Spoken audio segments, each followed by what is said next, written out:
Oh, that was disappointing. Cracked open my beer. It got a little juicy, and it juiced directly onto the mouse pad.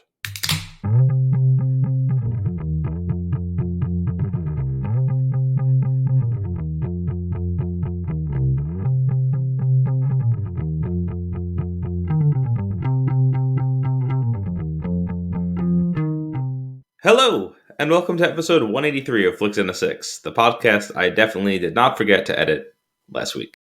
I'm one of your hosts, Anthony Costanzo. With me forever and always, the man, the myth, the eternal, Alessandro Welsi. Say hello, Al. Oh, wait. Wow. That's messed up, man. Was that from the movie? Yes. Okay, alright. Al flipped me off.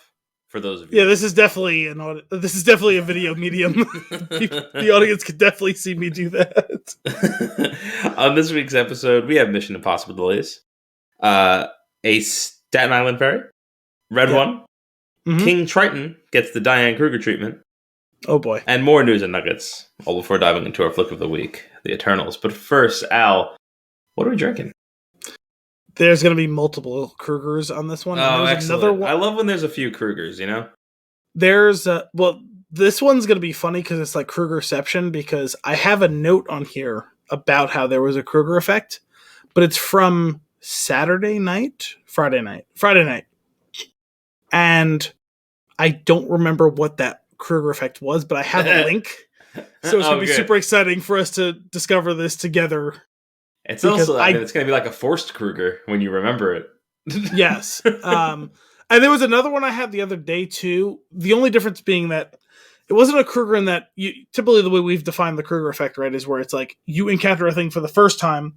Yep. And then you see it again, right? That's like the true Baader-Meinhof effect that we've repurposed as the Diane Kruger effect. Mm-hmm. This one wasn't like a thing that I've seen for the first time, but it was like a niche, obscure thing. I can't remember what it was now, but the other day I encountered something that was like I was already familiar with. Yeah. And then saw another reference to it like 2 hours later. And I was I think that fully counts as a Kruger effect. I think so too. And I didn't have my phone on me at the time, so I didn't record it, and I don't remember what it was now, but that was funny. But this other one I have a link to. I think it was to a tweet. I know I clicked on the link, but I didn't look at it, so we're gonna like rediscover it together. I just want you to know that this phenomenon has gotten so out of hand that when it happened, I turned to Kim and I was like, I just got Diane Kruger hard, and she understood what I meant. And she doesn't even listen to the show. Oh, so you've explained the Kruger effect to her. That's fantastic. So anyway, what we're drinking is a Trogs. We've done a couple of them on the show. Sure. Off the top of my head, I can't think of any of them. This is... Well, I can tell you this. Don't they have like a famous like peanut butter chocolate jam? Probably. The problem is, I probably had Trogs for the first time, like, I don't know, let's call it 8 years ago. And I had Trogs Nugget Nectar. Nugget Nectar. I've had that one. We did that one. Really solid beer. I couldn't remember if we did it on the show or not, but I know I've had it a couple of times. That was the first one I had. That's the only one that's named I actually remember. I know I've had a bunch of other ones. None of them have been retained within my brain. I don't recall what the names of any of them. Also, I know they rebranded at some point between when I had the original like time I sampled the Nugget Nectar and like till now, where like there used to be a frog involved, right? I'm not sure. All I know is that all of the can/bottle art and label all looks very homogenous now, where I feel like they used to be more unique back then. Yeah, I'm gonna see if I can pull up an old Troegs. I remember the old Trogs, like Nugget Nectar was a bottle with a red label, and I really like that beer. It was a solid beer. Now all of them are like black with this white. It looks like a guitar pick is their logo. It's like like a misshapen guitar pick. What are you supposed to do with that umlaut? I don't know. I always assumed it was just Trogs, but maybe it's Troegs. You've been pronouncing it that way. I honestly don't know which one's correct. True eggs. True? It's going to be a hard U now? It's hard U. I'm pretty sure that's not how an umlaut works. It actually just turns it into a different vowel entirely. That's how it is. You see the two dots above the U, you just trace those lines straight up now. above the O, and it just true. Is this one of those situations where you blur the two separate vowel sounds and it becomes Triggs? No, I hope not. Me too. I'm looking. I'm not seeing any old logos, and I'm gonna call bullshit because I also know that it didn't look like this, or maybe it's the. I am seeing some very colorful cans. Yeah, that's what it was, right? It clashed. Mad Elf. I've had that one. Yes, that's their Christmas beer. I've definitely had that one. The hell? All right. What am I thinking of? Anyway, what is this beer? So this is When in Doubt. It's a Hell's Lager. Oh, hey, look at that. It's 4.3% alcohol by volume. You're to serve it in a lager glass, which I'm not doing. I have a generic 12-ounce glass. What is this? That seems like the right glass based on this very weird... It's not even a picture, or... It's just like a generic shading. Son of a bitch. It does kind of look like the generic shading of that glass. Yeah. I'm pretty sure you got it right. I got it wrong this time. The color is pale gold. It's 12 fluid ounces. The yeast is, unhelpfully, their house lager yeast. It's made with Pilsner malt. When in doubt, is all harmony, it begins with a single note. A clean and delicate Pilsner malt, reminiscent of freshly baked bread. Tradition hops add hints of wildflower and subtle bitterness. And our crisp lager yeast pulls it all together. In the end, this refreshing Hell's Lager is greater than the sum of its parts, and, when in doubt, always a good call. That's a really nice write-up. Solid. I liked that thing about freshly baked bread. That was my favorite. Yes, it has a very specific connotation, one that I guess a generic-ish Hell's Lager would aspire to. Are you pronouncing the E? And are you supposed to? Subtly, I think, yes. I just thought it was like Hells. I think it's supposed to have 1.5 syllables. Hells. Like, not quite Hell's Bells. Which, I mean, there's got to be a beer called Hell's Bells, right? I would assume so, yes. Or Hellas Bellas. Let's do it. That'll be out. Honest, that's the one we're going to do. Hellas Bellas. Throw an umlaut over one of the vowels. No, over all the consonants. Oh, yes. Every single consonant. I like it. It actually looks like a dotted line that we misprinted when it hits the vowels. It's perfect. Did you guys print this label on a dot matrix printer? Oh man, I used to have one of those printers like 100 years ago, and I was so like jazzed up about having a computer for the first time. And like, mind you, we got like our first, like, what was it? Windows 3.2, 3.1. What was it? Whatever that was. Whatever that Windows was, computer. Like, I'm pretty sure relatively close, if not after, like 95 came out. Like, so it was, dated. And, but to me, listen, it was amazing because you can't like self-deprecatingly talk about dated technology around me, because the first like 20 something years, everything we had was always some sort of dated. Sure. But I mean, like we were kind of like that too, for a long time, because like I wrote papers on a typewriter. I wrote one paper on a word processor once. Yes. Oh, that makes me so happy. My mom definitely had a word processor is pretty advanced for what I'm talking about. No, I know. My mom definitely had a typewriter. I think it was my mom's typewriter. And like I used to play with it like as a kid, basically, just because I found it fascinating. Yeah. And that was at the time where we had a computer that was only 1% more technologically advanced than it. Sure. So that is what it is. We had a time though when I was in late middle school or early high school, I forget exactly what grade it was, where our house like desktop died, and I had an important paper, and so my dad basically not rented but like signed out a word processor from work. And so I wrote my paper on that word processor because we didn't have a computer at home. That's awesome. for like a month or whatever it was. I was gonna say, remember how houses used to have a computer room, and then I remember that your house has a computer room. My house has a computer room. It's funny. It went from a house computer room for many years, in which it had a desktop, multiple different desktops over the lifespan of it, and then it became a guest room for a while, and we got rid of the desk entirely. And then me and my dad built a new desk, and now it's not a computer room so much as an office, because my dad obviously works from home a lot now, especially like since the pandemic started. So it's like he brings a laptop to work in it, but it is essentially back to being a computer room now.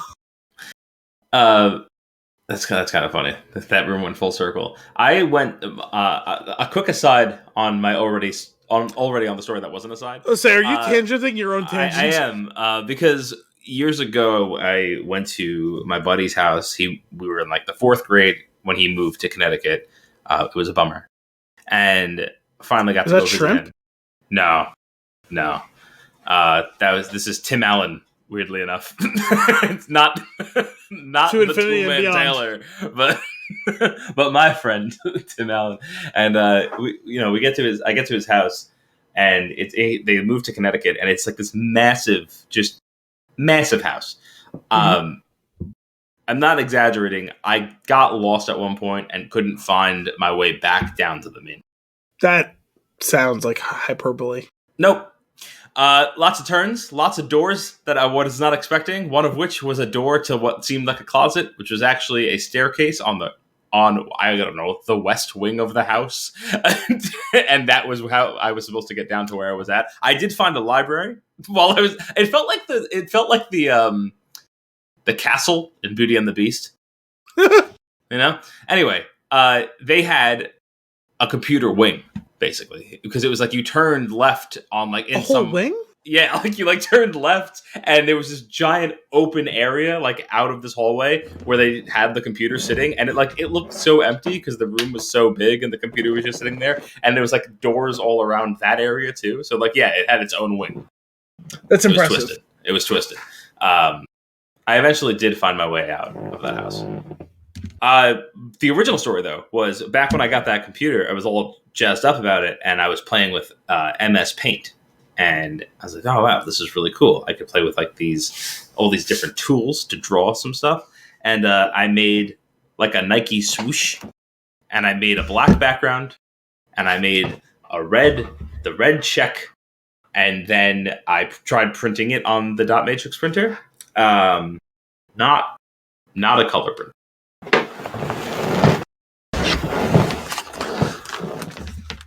Sorry, I was going to let you keep telling that story, but my phone was on the brink of death, and I couldn't reach the charger because it got hooked under the couch. God. You got installed into the couch. I did. Microsoft Paint was the last thing I heard. Microsoft Paint. I have to take a note down, because now you're giving me work to do. I'm sorry. You could have just left it in. It was my fault. 15 or so to 18. So Microsoft Paint, yes, starting to play with it. Thought it was really cool. It's making all sorts of designs and shapes and stuff. It's like I figured out how to do like that thing where you draw the line and you could like bend it. And I did that a few times, and I made like a perfect Nike swoosh. Mm-hmm. And I was like, ooh. And then I made the background black, and I made the check red, and then I tried to print it. Oh no! And you used an entire ink cartridge? It was a lot. It was not. It wasn't good. I don't even know. Like, what was it? What was the ink? Was it like a ribbon? I don't even remember like what it actually looked like. Oh, I don't remember what the cartridges or whatever it was looked like. It took a good half an hour though, because it was like it was like just a machine cranking away, trying to print this garbage. And that was back when like trying to cancel a print job was. I mean, it's still hard. Yeah, it required like archaic runes. Yeah, you had to get the spell just right. Pentagrams and such. I'm down to try the Hellas Bellas. Are you ready? Oh yeah, I forgot about that. We haven't tried the beer yet. Cheers. Hells yeah. Oh yeah. I like that. Hellas, yeah. Hellas. Yellis. This is pretty good. It's simple. I feel like it's a little understated, which I'm fine with. It's And definitely a Hellas. what? It's a Hell's lager, Mm-hmm. but the malt is Pilsner. I mean, I need you to Correct. break this one down for me. I don't understand. So I'm a little rusty on my beer stuff because it's been like over a year and a half since I've made a beer. But this is all knowledge that I'm retaining. Yeah, it's essentially a Pilsner. You can use Pilsner malt even for non-Pilsner beers. In fact, many Yeah. beers, even darker beers, you may have, say, a crystal malt or a Vienna malt or whatever sort of Maris Otter maybe. Maris Otter typically is used in place of Pilsner malt if you want to have just a little bit more flavor and action going on. But, you can use any sort of amber malt or whatever. But if you don't want to use the whole thing as that because they can be expensive or overwhelming if you make them entirely that way, maybe you want to make a amber lager or a red ale. And so you might buy amber malt, but you would buy a small amount of Pilsner malt as well. It's the most basic, simple, clean, light malt you can get just to beef up the body of the beer for from an alcohol perspective. You want those sugars to be fermented to become more alcohol, but you don't want that light flavor. You want the dark flavor, but you don't want only that because it can be overwhelming. So you might buy 2/3 of it might be amber malt, and then you might buy a third of it just to be Pilsner malt, just to get that extra oomph for the fermentation. Oh, all right. Well, thanks for that. But when you're making a Pilsner beer, you only use Pilsner malt typically, or a similar adjunct. And for a Hellas lager, it's more. I'm 99% sure, and it's weird that I don't recall this 100% right off the top of my head, but I'm pretty sure Hellas is the hop varietal. So that's the style of the hop variety. Correct. That's a good name for you. I'm a little bit rusty, so Al, what would you give this? What would you give this beer? This is not typically my style of beer to drink, as it's well documented on this show. I don't love super basic Pilsner type lagers, but this is fine, and it's a very good, version of this style of beer. I'm going to read you a quick thing because I feel embarrassed that I don't remember all of the definitions of all these things at the moment. So this is a German style Helles. I'm reading the definition for on craftbeer.com. A beer for beer lovers. The German style Helles is a malt accented lager beer that balances a pleasant malt sweetness and body with floral, noble hops, and restrained bitterness. The Helles is a masterclass in restraint, subtlety, and drinkability, which that's a typo, sorry. Subtlety and drinkability, which makes it an enduring style for true beer lovers and an elusive style for craft brewers to recreate. The German Helles reminds beer lovers that the simple things in life are usually the most rewarding and worth pursuing. The German style Helles means pale in color, as these beers are often golden. The German style Helles lager is a bit rounder or fuller bodied than light lager and even all malt pilsners. Helles lager beers offer a touch of sweetness that balances a measurable addition of spicy German hop flavor and light bitterness. The malt character is soft and bready, making it a terrific complement to light dishes such as salad or fresh shellfish like clams. Clean and crisp, this is a refreshing beer with substance. Low levels of yeast-produced sulfur aromas and flavors may be common. Cool. I really like it. I know you're not used to, you're saying you're not like a big fan of the pills. I really appreciate like this very simple, like very clean tasting beer. Like it's like there's not a lot going on. Like I said when I had my first sip, I feel like it's like understated, but in a good way. It's just nice, and I could see drinking something like this with some seafood there. That'd be nice. Yeah. I mean, this is essentially it's the next step up from the simplest and most innocent of like lagers, where like a Pilsner. That's how you say it. Trogs. Trowgz was the pronunciation. Trogs. I think I had it right then. She's Trogs. She's definitely dropping the E in there, even though it's Trogs. That's it's the E in Trogs is just as subtle as the E in Hells. Gotcha. That's a half E. Yes. Like I said, 1.5 syllables. I was wrong. It was not the hops. I think it's just this. It's basically, it feels like it's like a half a step up from pure, unadulterated Pilsner. Can we? Okay, that's another one of our beers. We're gonna have the Hellas Bellas and the pure unadulterated Pilsner. I love it. I'm going. I think this is a thruckle.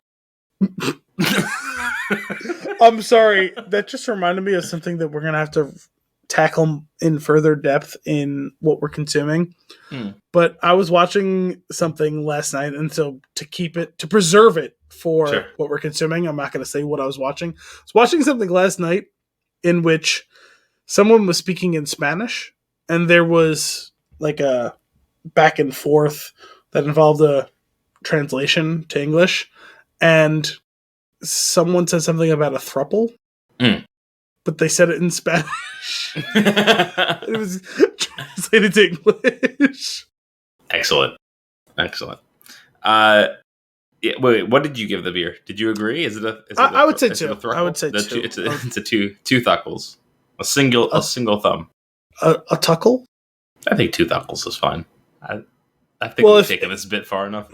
If 3 thuckles is a thruckle, then why can't two thuckles be a tuckle? Or a duckle. Double. Oh, if you're gonna go duo or double, yeah, okay. Yeah. I can get down with duckle. Yeah. Al, I think it's worth moving on. I don't know. Just news and nuggets. I want to know about Mission Impossible delays, and here's what I want to know.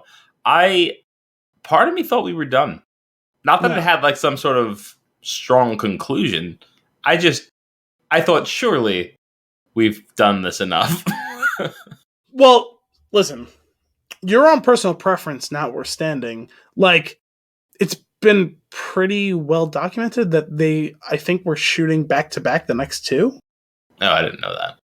Oh, I thought you were aware. I thought that was something we discussed pre-hiatus. We may have, but if we're talking pre-hiatus, that's a time that I don't remember at all.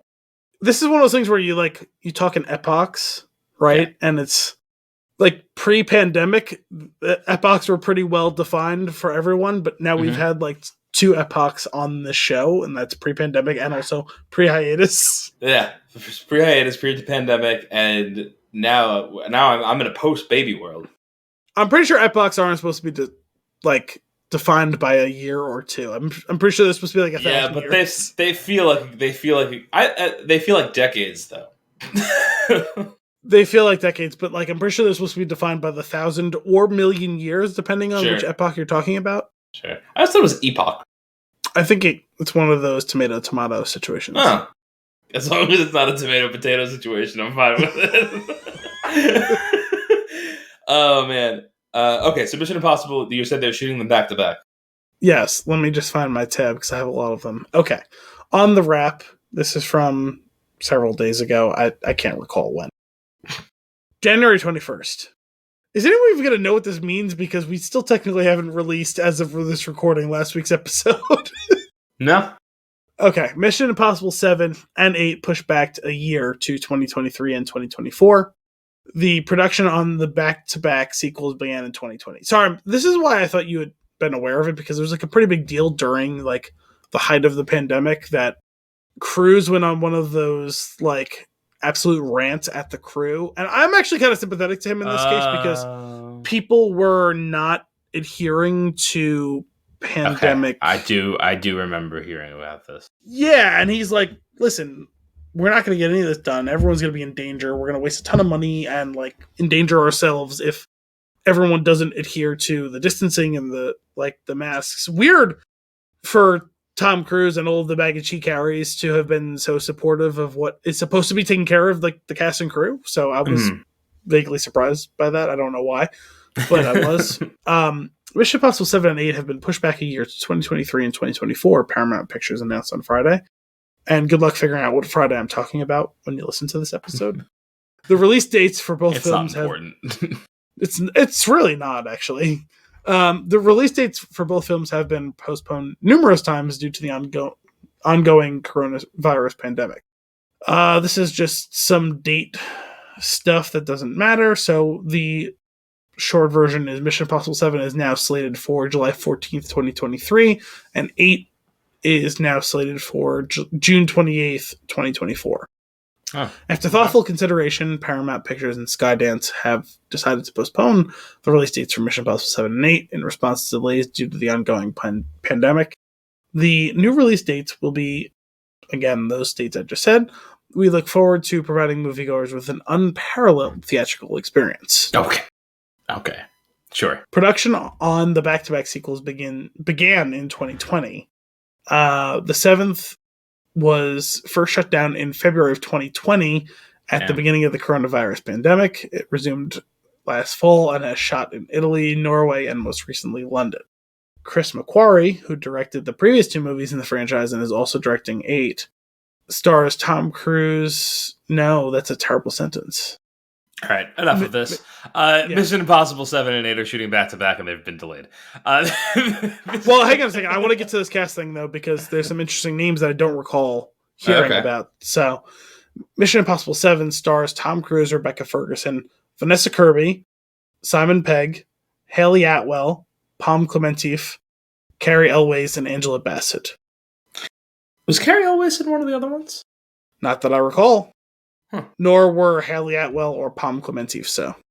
Yeah, those I'm looking at pictures of everybody. I don't recognize them. I thought maybe Carrie Elwes was in one of the other ones, but I don't think so. I do remember that in the last one, it had there were 2 actresses that was it Rebecca Ferguson and Michelle Monaghan, who are not the same person, but in the movie, I kept forgetting who each character was. Definitely not the same person, and I never thought about it until you just kind of implicitly made this comparison right now. They do look weirdly similar, for one being his wife and one being his now recurring partner in the series. Right. And then looking at I'm scrolling through IMDb, I'm like, these are 2 different people. They're definitely 2 different people. They have different names, they play different characters, and I'm pretty sure they've used the same headshot for both. also, I'm 95% sure one of them's American, one of them is British, but acting.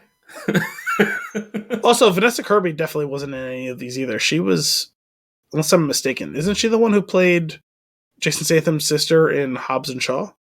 Oh, I was also gonna say, wasn't she in? No, she was in Fallout. Was she? Yeah. Who was she in that? The same character. That's not helpful. The White Widow. I am right in who I'm thinking of, right? I think so.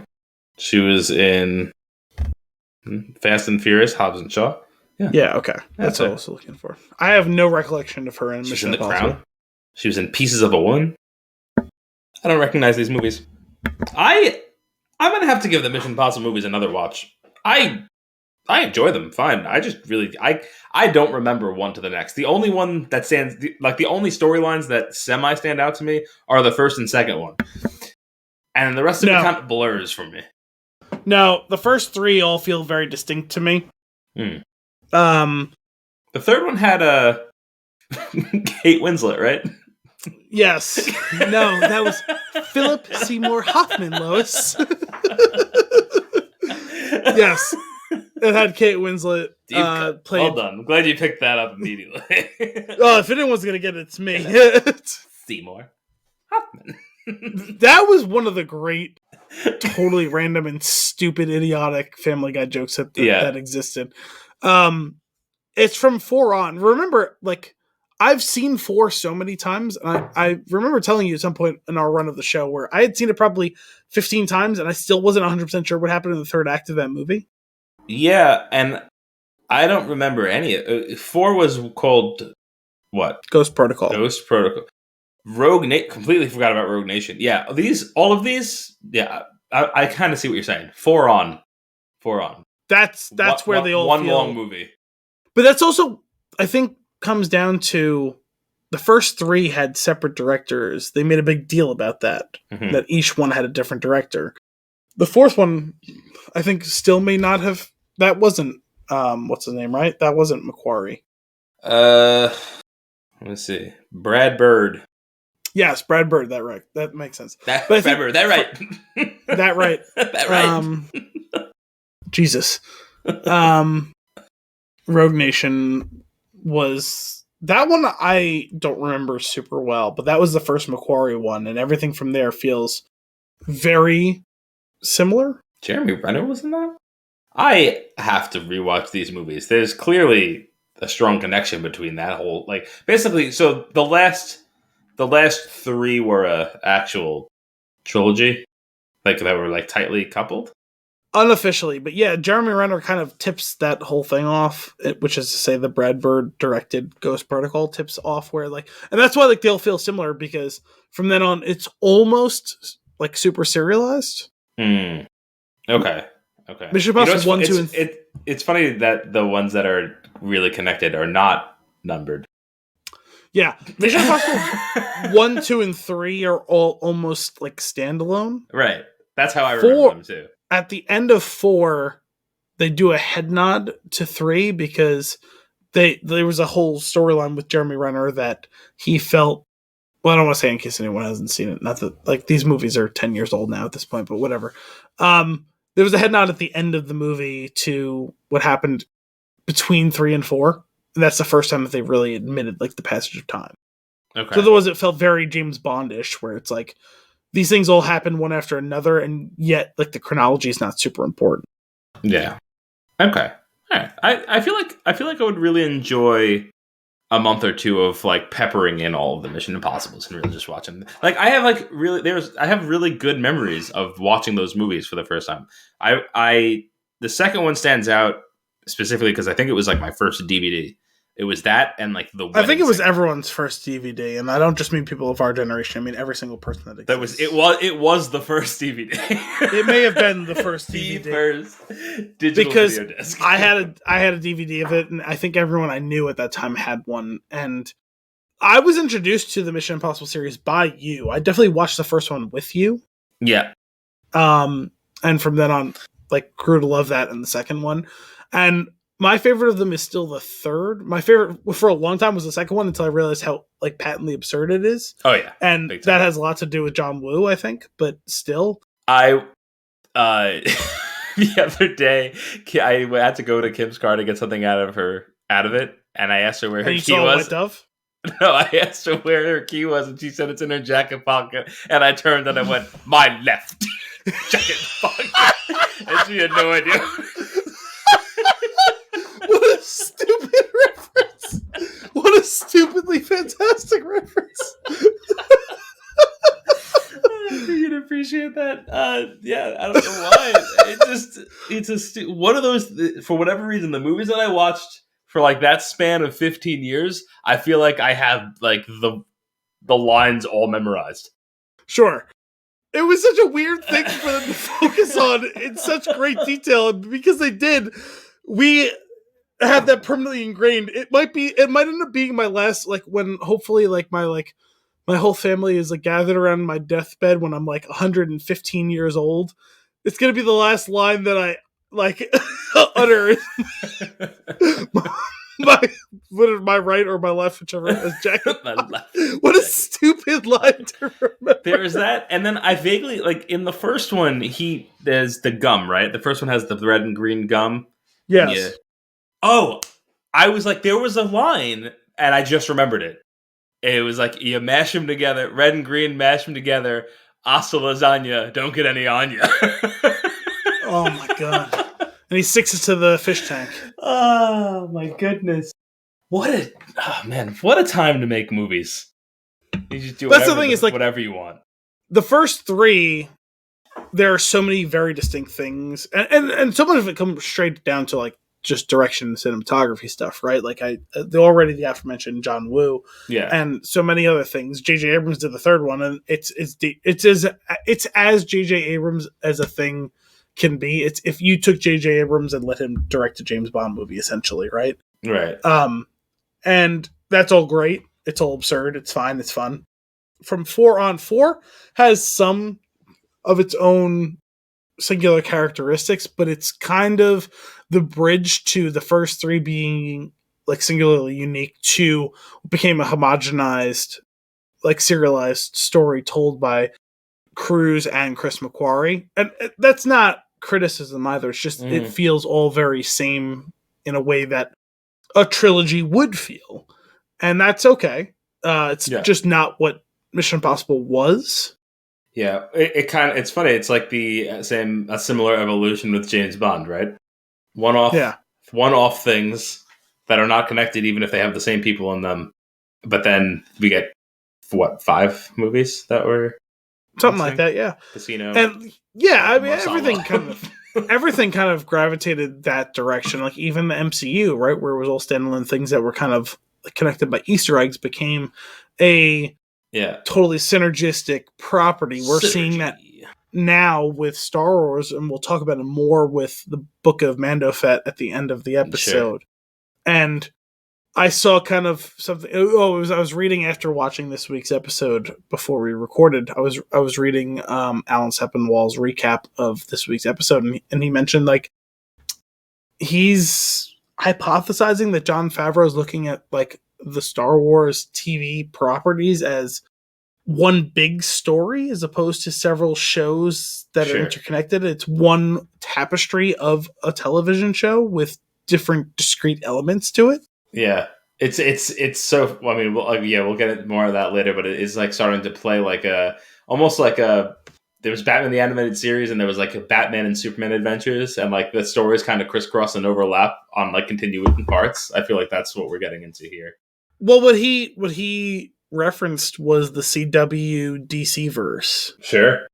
With Flash and Green Arrow and Legends of Tomorrow and Supergirl all becoming kind of one tapestry of a television show. And this is even more of that. And I don't mean to go off on that full-blown tangent, but I'm seeing kind of a parallel here where the McQuarrie, like Mission Impossibles, at this point, I barely remember Rogue Nation. I just remember some big plot points to it. And I only really watched that movie once so that I could go see Fallout for us to do it on the show. It's the only one we've done on the show. Right. And I remember you watching them in quick succession.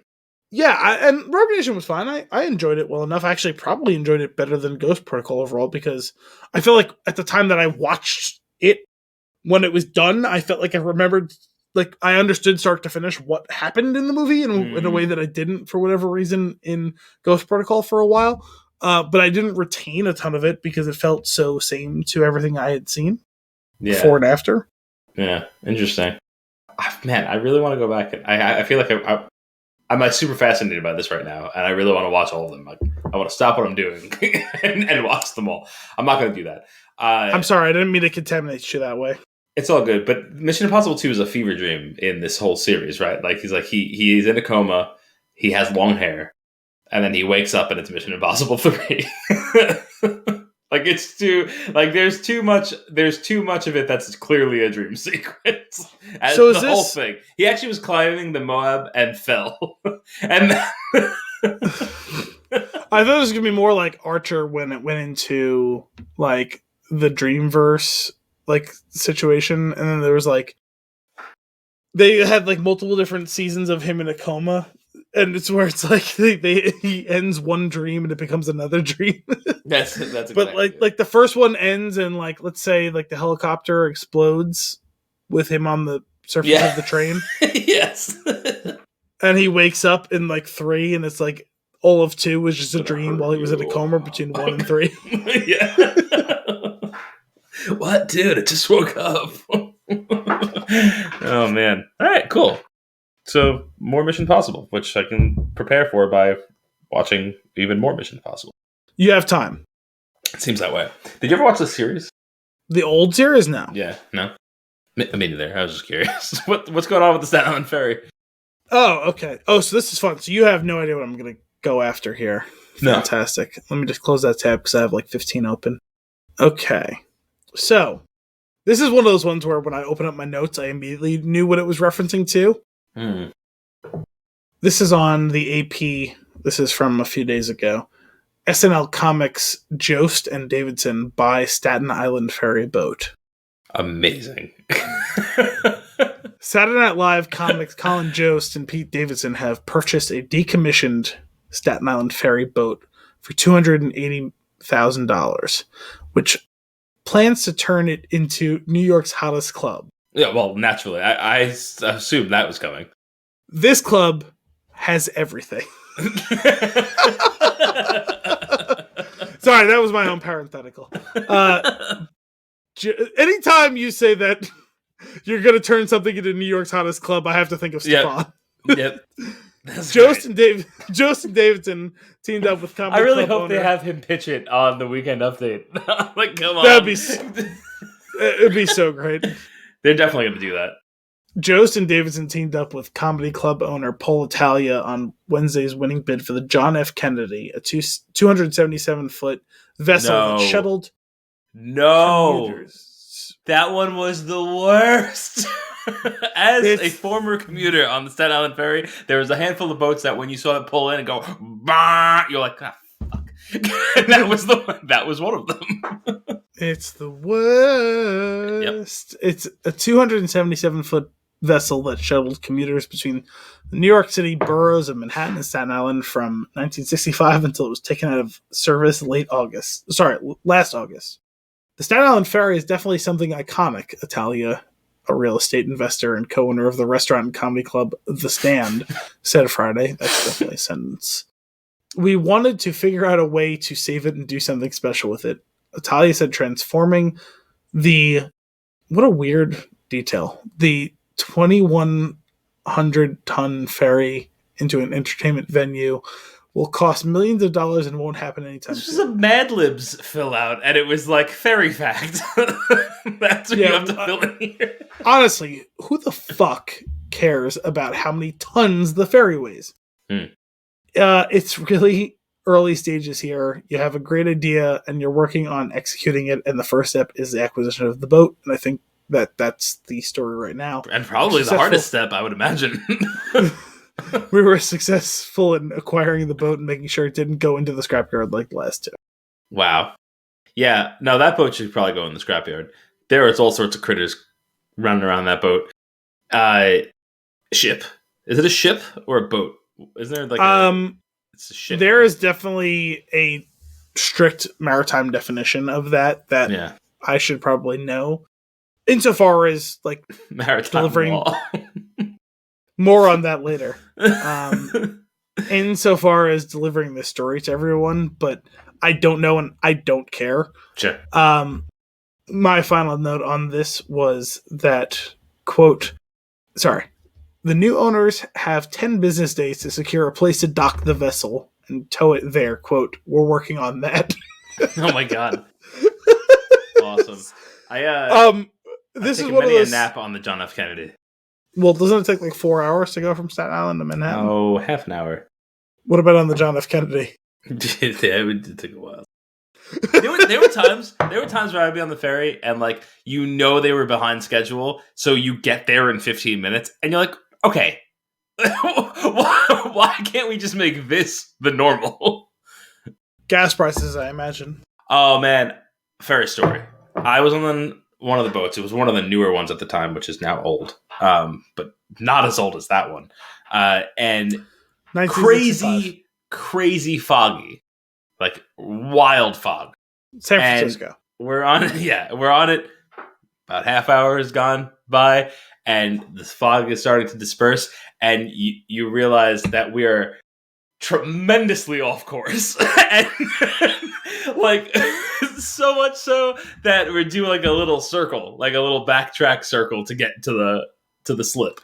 It was bad. It was. I thought you were gonna say something absurd, like the the fog clears in New Hampshire, like basically, like just totally he missed the mark. Side of Staten Island, entirely the wrong spot. So we're up in Maine near Russia. No, that's not how Russia works. Oh man, that's cool. I'm not gonna go ever. but I No, like the idea of it existing. Sure, I just thought specifically the conjunction of SNL and Staten Island would be appealing to you to hear about a blurb of a story. Yeah, I appreciate it. Thanks for looking out. Oh dear, what's Red One? It's a good question because I don't remember. Huh. Oh yeah, that's right. We're finding out on the Red One: Chris Evans to star opposite Dwayne Johnson in Amazon's holiday action comedy from director Jake Kasdan. This is on Deadline. Oh, okay. Chris Evans is set to star opposite Dwayne Johnson in an upcoming holiday event film from Amazon Studios.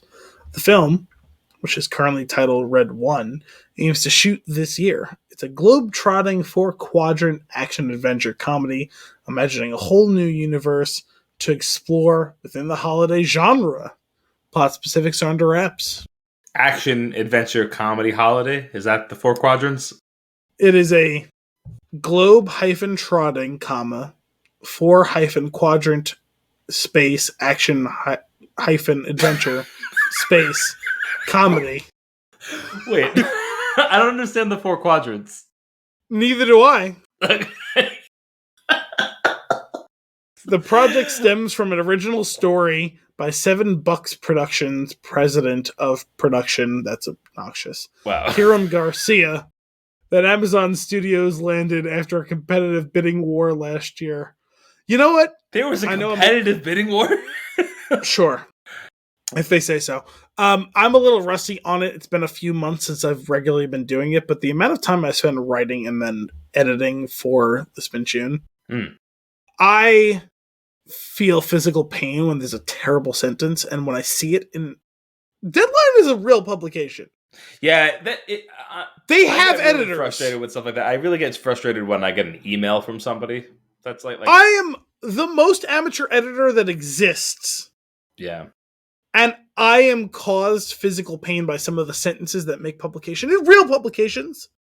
And it's like, oh wow, I guess I could get paid to do what I do. I don't really have a real resume other than like just look at what I've done with like you, me, and Brian's writing. And It's like it doesn't require much to be better than me at editing sentences into a non-painful form. Yep. And yet here we are with these like professional publication. Yeah, I'm with you. It grinds my gears as well. I sorry, but I pulled away for a second to understand. That's why Anthony was not the editor. It was a 4-quadrant movie. In the Hollywood movie industry, a 4-quadrant movie is one which appeals to all 4 major demographic quadrants of the movie-going audience, both male and female, and both over and under 25s. That's there's a sentence for you. There's so much wrong with all of that. Throw that under the pile of things I need to edit, I guess. It's men and women under and over the age of 25 make up everything. That's the claim. I mean, listen, they're not wrong factually. Under 25s. My point is, by whatever definition of age or gender that you choose, you are either a man or a woman, or under 25 or over 25. So you can't be 25. Fuck. 99% of people exist in the 4 quadrants. Is this where the Matrix came about? The 4 quadrants. Oh, is that the 4 quadrants birthed the Matrix? Because there is blah blah blah whatever gibberish. This is the rounding error. Exactly. This is the rounding error. 25-year-old people, and only while you're 25. What if we just uncovered that this was like just an elaborate joke this whole time? It was an elaborate expression of an unresolved anomaly, that surrounding error of undetermined and unrefined. You didn't say vis-a-vis. You gotta say vis-a-vis. No, I'm 100% sure the architect never said vis-a-vis. Oh, man. Yeah, wow. Yeah, 25. You don't see movies at 25. I can confirm that's not true. I watched so many movies when I was the year 25. When I was the year 25. Oh my goodness. Anyway, that's okay. Cool. All right. So, well, now with that context, though, it's a globe trotting. Okay, so Red One is clearly like Santa, and Is Red One a Red Notice prequel? oh my god, that'd be amazing. No, it's a Netflix gem. Yeah, I know. But I'm just thinking it's got The Rock. It's vague and it's got red in the name. I assume that the military helps Santa in some ways get to where he's going throughout the Christmas season. I'm pretty sure that was part of the backstory to Fat Man. Fat Man? Did you ever see that? It's a really bad Christmas movie that came out a couple of years ago. No. Mel Gibson plays Santa. Oh boy. It's not good. I won't disagree that it was... A rowdy, unorthodox Santa Claus is fighting to save his declining business. Meanwhile, Billy, a neglected and precocious 12-year-old, hires a hitman to kill Santa after receiving a lump of coal in his stock. The hitman's Walton Goggins. Oh my goodness. The military-industrial complex hires Santa. I forget exactly what Santa was to provide for them. I think he was building like munitions chips or something like that for the military. Oh my goodness. It's not a good movie, but there are entertaining elements to the movie. Like there is some fun to be had. It's really bad though. I can't. I'm sorry, the trailer's playing. I can't. I gotta get out of here. This is terrible. I watched it 2 Christmases ago. Not this Christmas, the Christmas before. That sounds like the title of a bad Christmas movie. It is a bad Christmas movie. No, I watched this 2 Christmases, not this Christmas, the Christmas before. Yeah, it's definitely on Netflix. I got Diane Kruger yesterday. Bye. King Triton. Go on. I received a message in a work chat about one of my coworkers got a book called like Extreme Ownership. She sent a picture of it, and first thing now is that ownership in the Harold and Kumar universe? What?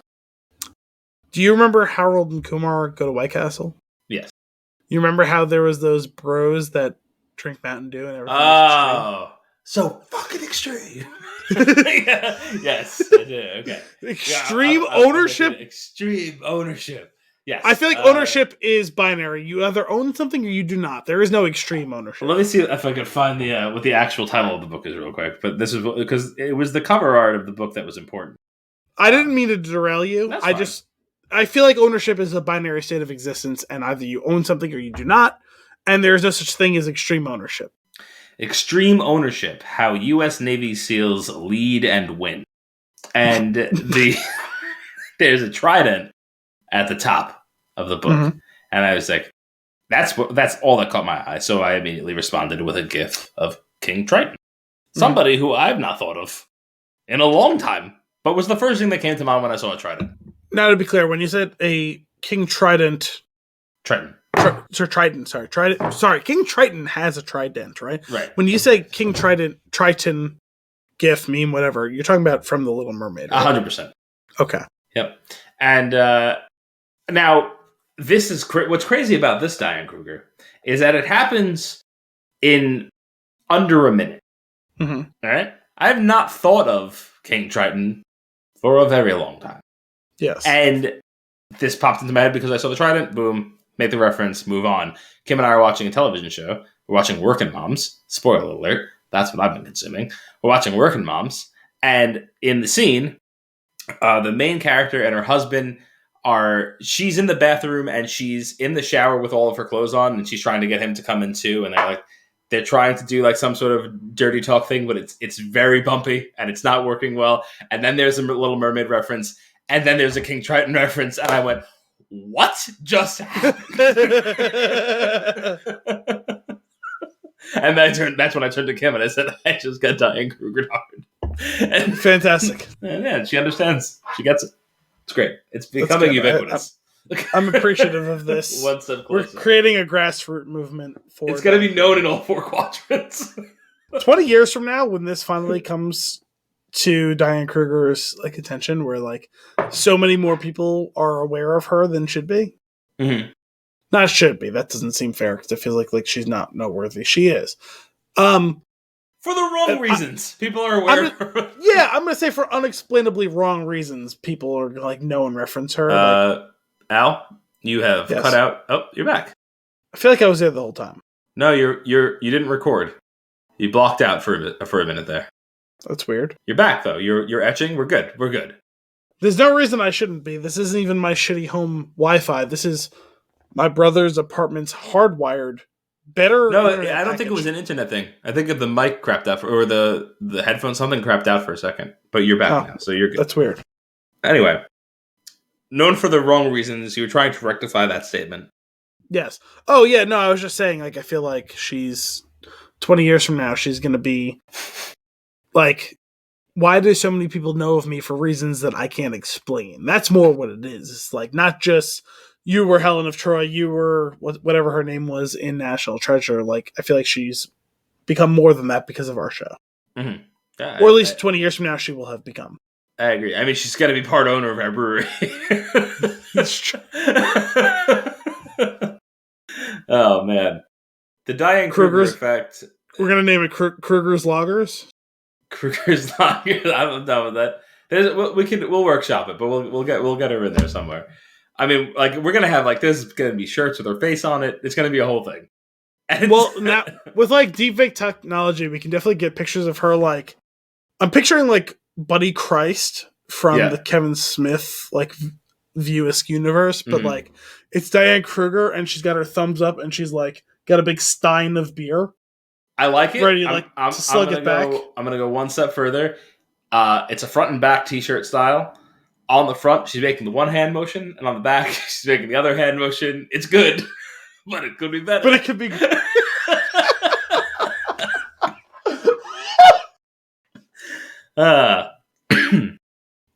Technology is going to afford us some pretty great shirts in the future.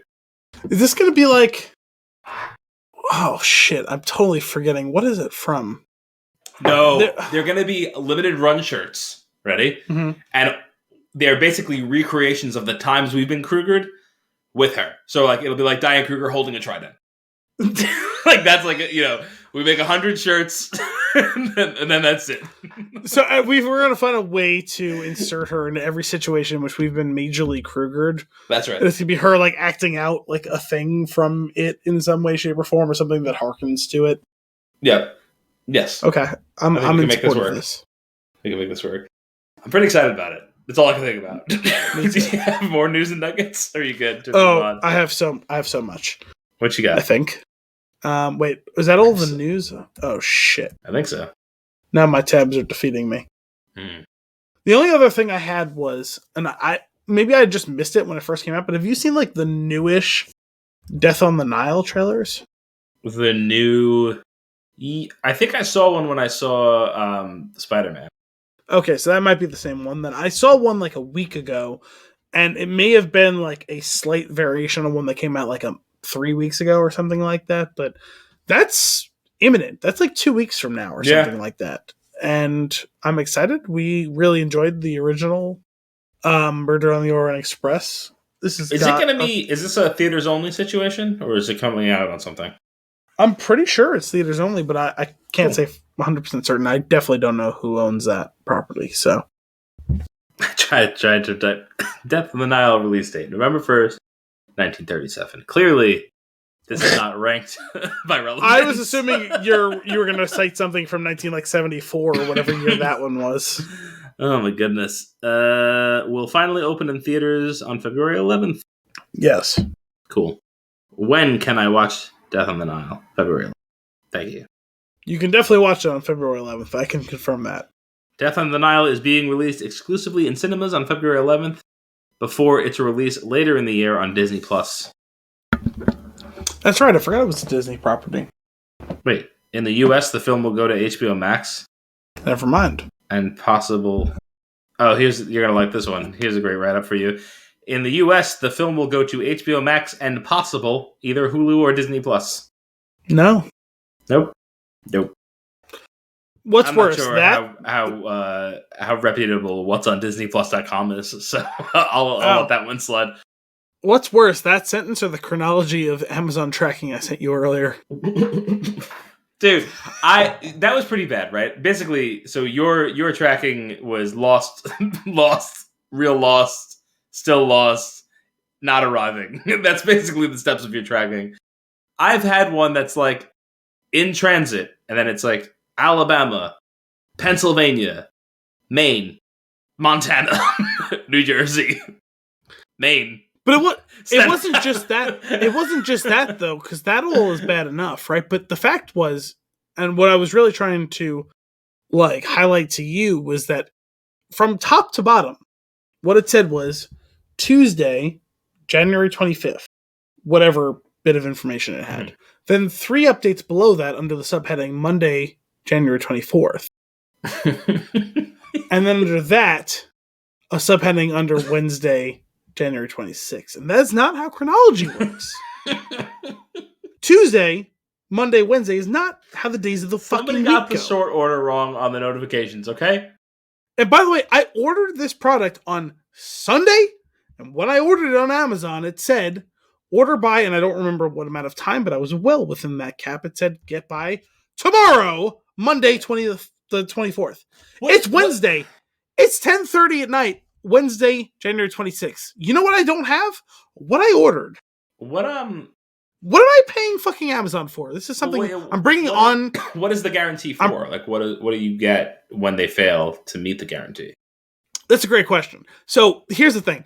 This is the reason why I said, me and Anthony were talking, I'm bringing on air something we talked about off air earlier this morning. I sent a picture of this to Anthony. It's like, this is not how chronology works. I said, I'm pretty fed up with Amazon. I at this point, I don't know what I'm paying for. I guess I'm paying for the Expanse, which doesn't exist anymore. It ended 2 weeks ago. Because I'm not getting what I asked for with deliveries. And I was guaranteed with Amazon Prime I was going to get almost everything within 2 days. I've gotten nothing within 2 days for like a year now.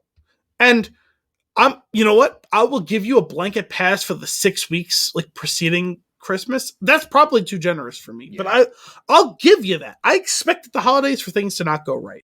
Yeah. But my mother's birthday is in August, and I ordered her something like a week and a half before her birthday.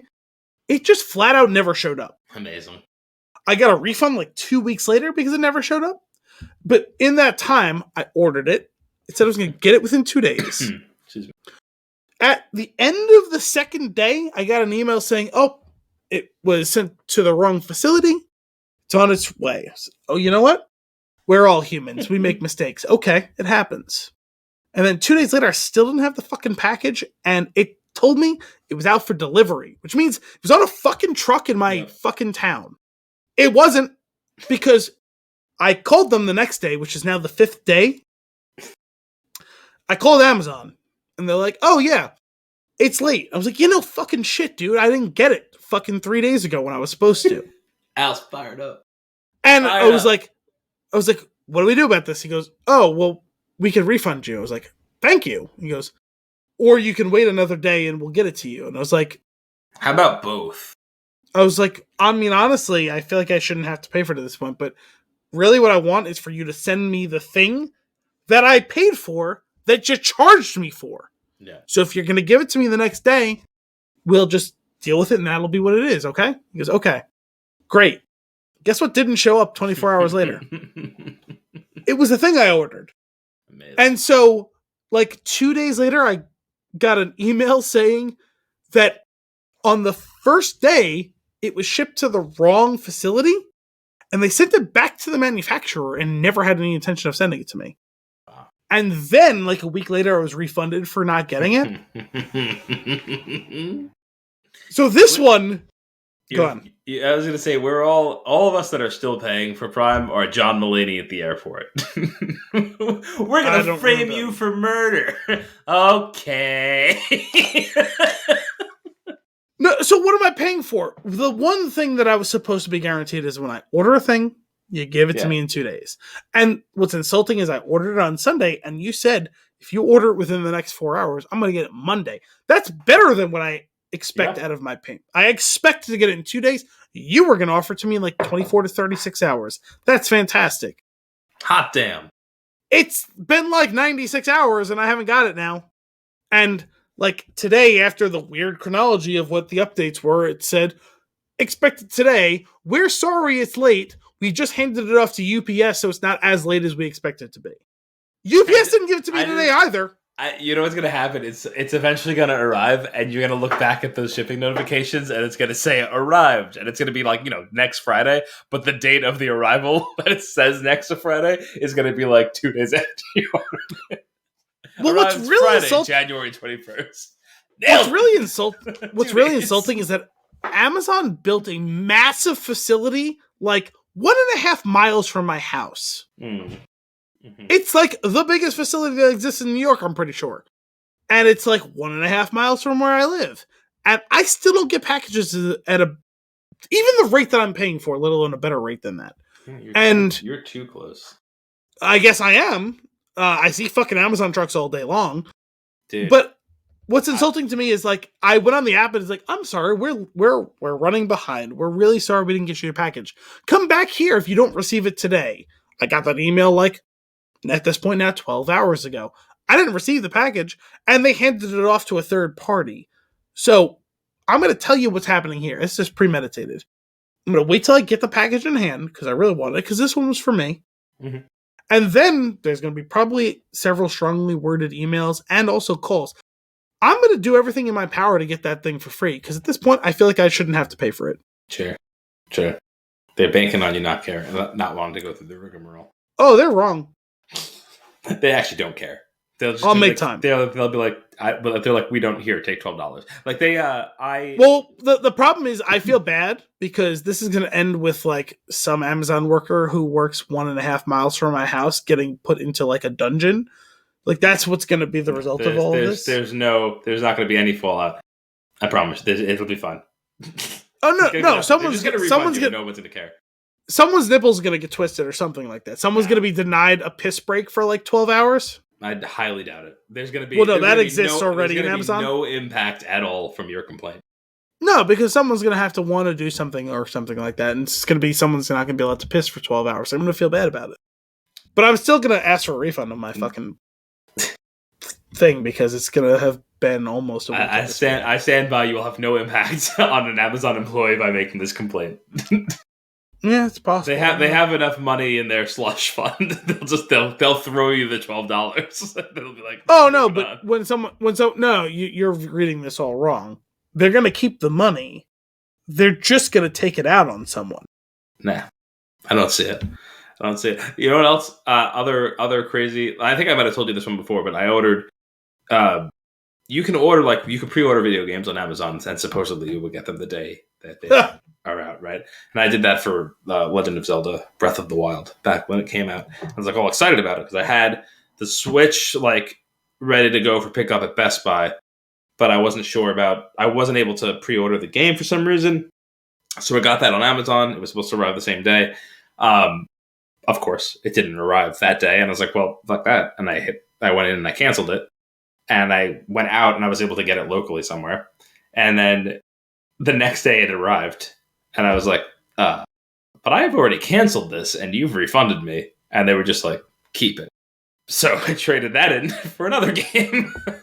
I told you that something like that happened to me like 6 years ago with Xbox. Mm-hmm. Well, Microsoft, whatever. But yeah, I had that same situation where I pre-ordered a game. And like 3 days after like the date of the game release, I didn't have the disc. And I called them and I was like, listen, I understand sometimes things go wrong, but like I pre-ordered it. Pre-ordered it. That means I should be able to play on the day. And listen, I understand how like shipping stuff works. If maybe it shows up at 8 p.m. I don't get to play it until that time. Like it's fine. But now it's days later and I still don't have it. And they're like, yeah, no, we can't find a record of it in our system. Like, we know that you bought it, but we don't have a record that ties it to a physical copy of the disc. And I was like, that's really dumb. I was like, I'd still like my game.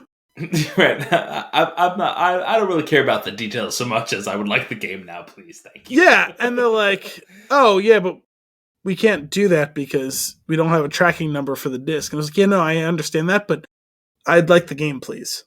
Money, and please. So, yeah, no, I was like, I paid it. You've taken the funds from my account. Now I expect a disc. Yeah. Man, maybe this is the flow with my whole plan of like, let me just pre-order the console and you get it to me when you get it. Like, sure. Right? That's a different story. They'll never get it to you. They'll take your money and they won't get the console. You'll be like, hey. Sure. And I was like, I feel like I asked for a manager. I got the manager. I went full Karen. I was polite. I feel like you're telling me there's nothing you can do, and that can't be right. Yeah, no, and like I was like, I've literally already given you my money. Please give me the disc. And then finally they're like, okay, we're sending you another one. I was like, send me however many you want. Not another.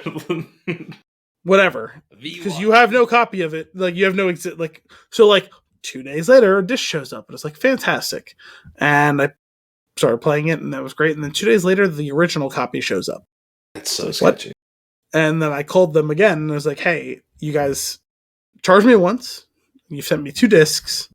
I'm going to probably send that one of those 2 back to you. And they're like, question mark? No, you don't have to worry about it. And it was like, I feel like I should. I feel like you probably want this. Should there be a time in the future where we need a favor? Yeah, no, I don't want to be in hock to fucking Microsoft Mafia here. And I was like, do you guys want this back? And the person was like, I don't think so. And I was like, okay, I'm going to have to ask for your manager. And this time it's to protect you. Because I feel like your company is going to want this back. And the person's like, oh, you want a refund? I was like, no, I bought 1. You sent me 2. And I'm going to give you one of them back. And they're like, oh, cool, thanks. We've refunded your account. Oh my god. That's exactly what happened. Is I sent them a disc back, and I paid $0 for the 2 games that I had received that I kept one of. I really wish that this then led into, and then my Xbox Live account was banned for running an illegal copy of a game. Xbox Live account permabanned. Yep. Oh my god. So ridiculous. What else you got? What are the nuggies? That's all the news I have. Would you like to go to consumption? I think it's time for that, yeah. What are you consuming? So, I finally finished The Witcher this week. Hey, so did my parents. Season 2. Nice. You want to do a very quick and brief Witcher watch? Yeah. Quick and dirty? How yeah, so spoilers for The Witcher Season 2, but how excited were you? I mean, I hope you were as excited as I was when Jaskier came back. I was very excited. I was very concerned he wasn't going to be there after we moved on the season for so long. I know. Because what did we make it, like 3, 4, 5 episodes, something like that? And I was like, wow, he's just gone forever. And I couldn't remember because I feel like I remember them aging him up for his final appearance in season 1 because, like, obviously time had passed in the whole thing, and like, he just shows back up. I was like, oh, there he is. It's like, is this just going to be a one-off? He's in this one episode. And like, it very much seems like that's the way it's going to go in the first episode he's in. And then he shows up like a lot for the rest of the season. And I was like, oh, fantastic. He always adds that little, like, he's like kind of the straw that stirs the drink. Mm-hmm. It's great. I kind of love him playing with the spoons and stuff in the jail cell. In the jail cell. And like singing to the rats. It was really wonderful. And the whole the reuniting relationship. Scene, so I would say the whole relationship with the rats specifically, though, is hilarious. As he's like named them all, like he's singing and like attributing to them different parts of the song. That and when he finally leaves the cell, I'm pretty sure he like has to say his goodbyes. He does. He likes like, thank you so much for your efforts. You were never really that great, but still I appreciate you and all.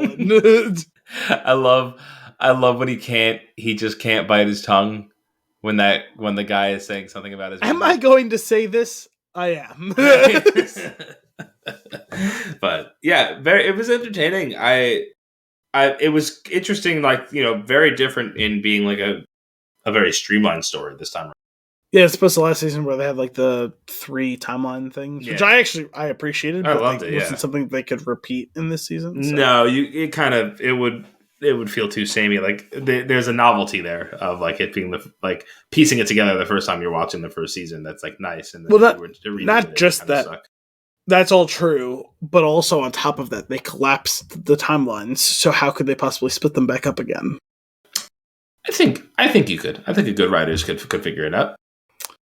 I just feel like it would be a mess. I have faith that they could do it. I'm glad I have that to they say, didn't that.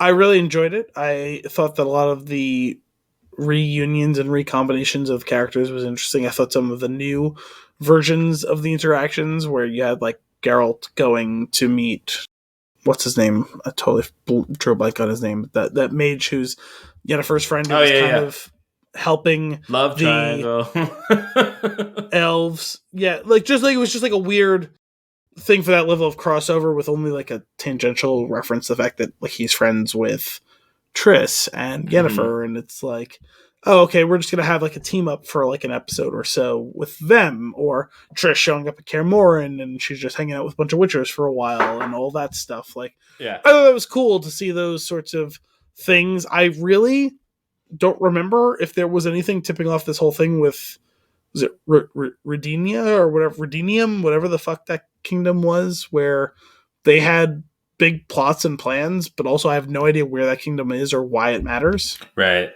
Was it Dijkstra or whatever the fuck the mage was who was advising the king, who was named like Vizimir, not Vesemir, which why did we have two characters with the exact same name?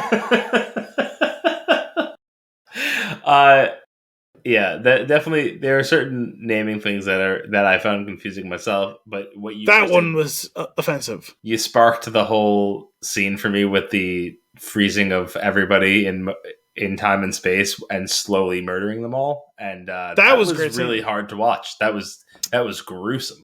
Oh, it was tough. I was cringing throughout the scene, but it was pretty great. It was like the first time that I like actually respected Fringilla like as a character, because she mostly just kind of annoyed me for the past season plus.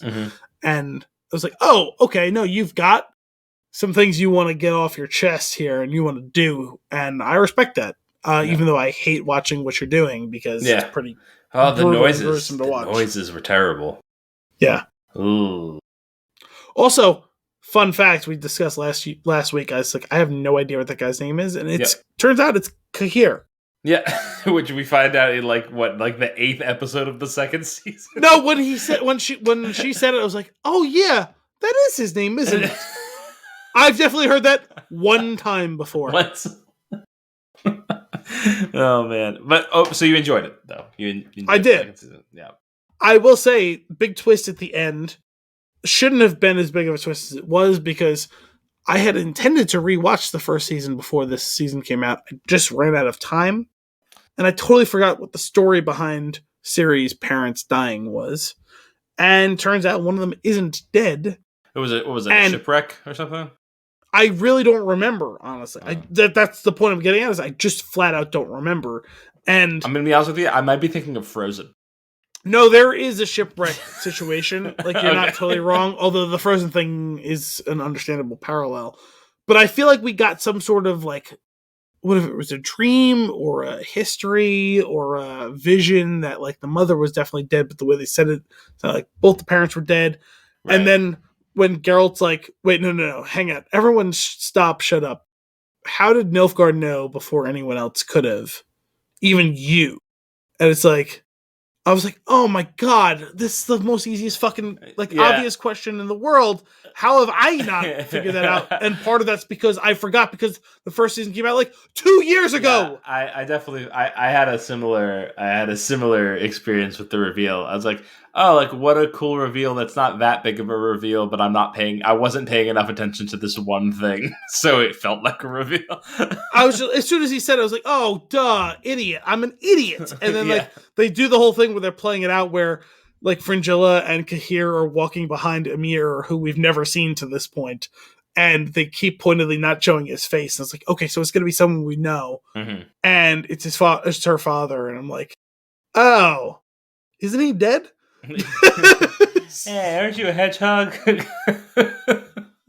Also that, and then the season ends and all. And it was a good twist.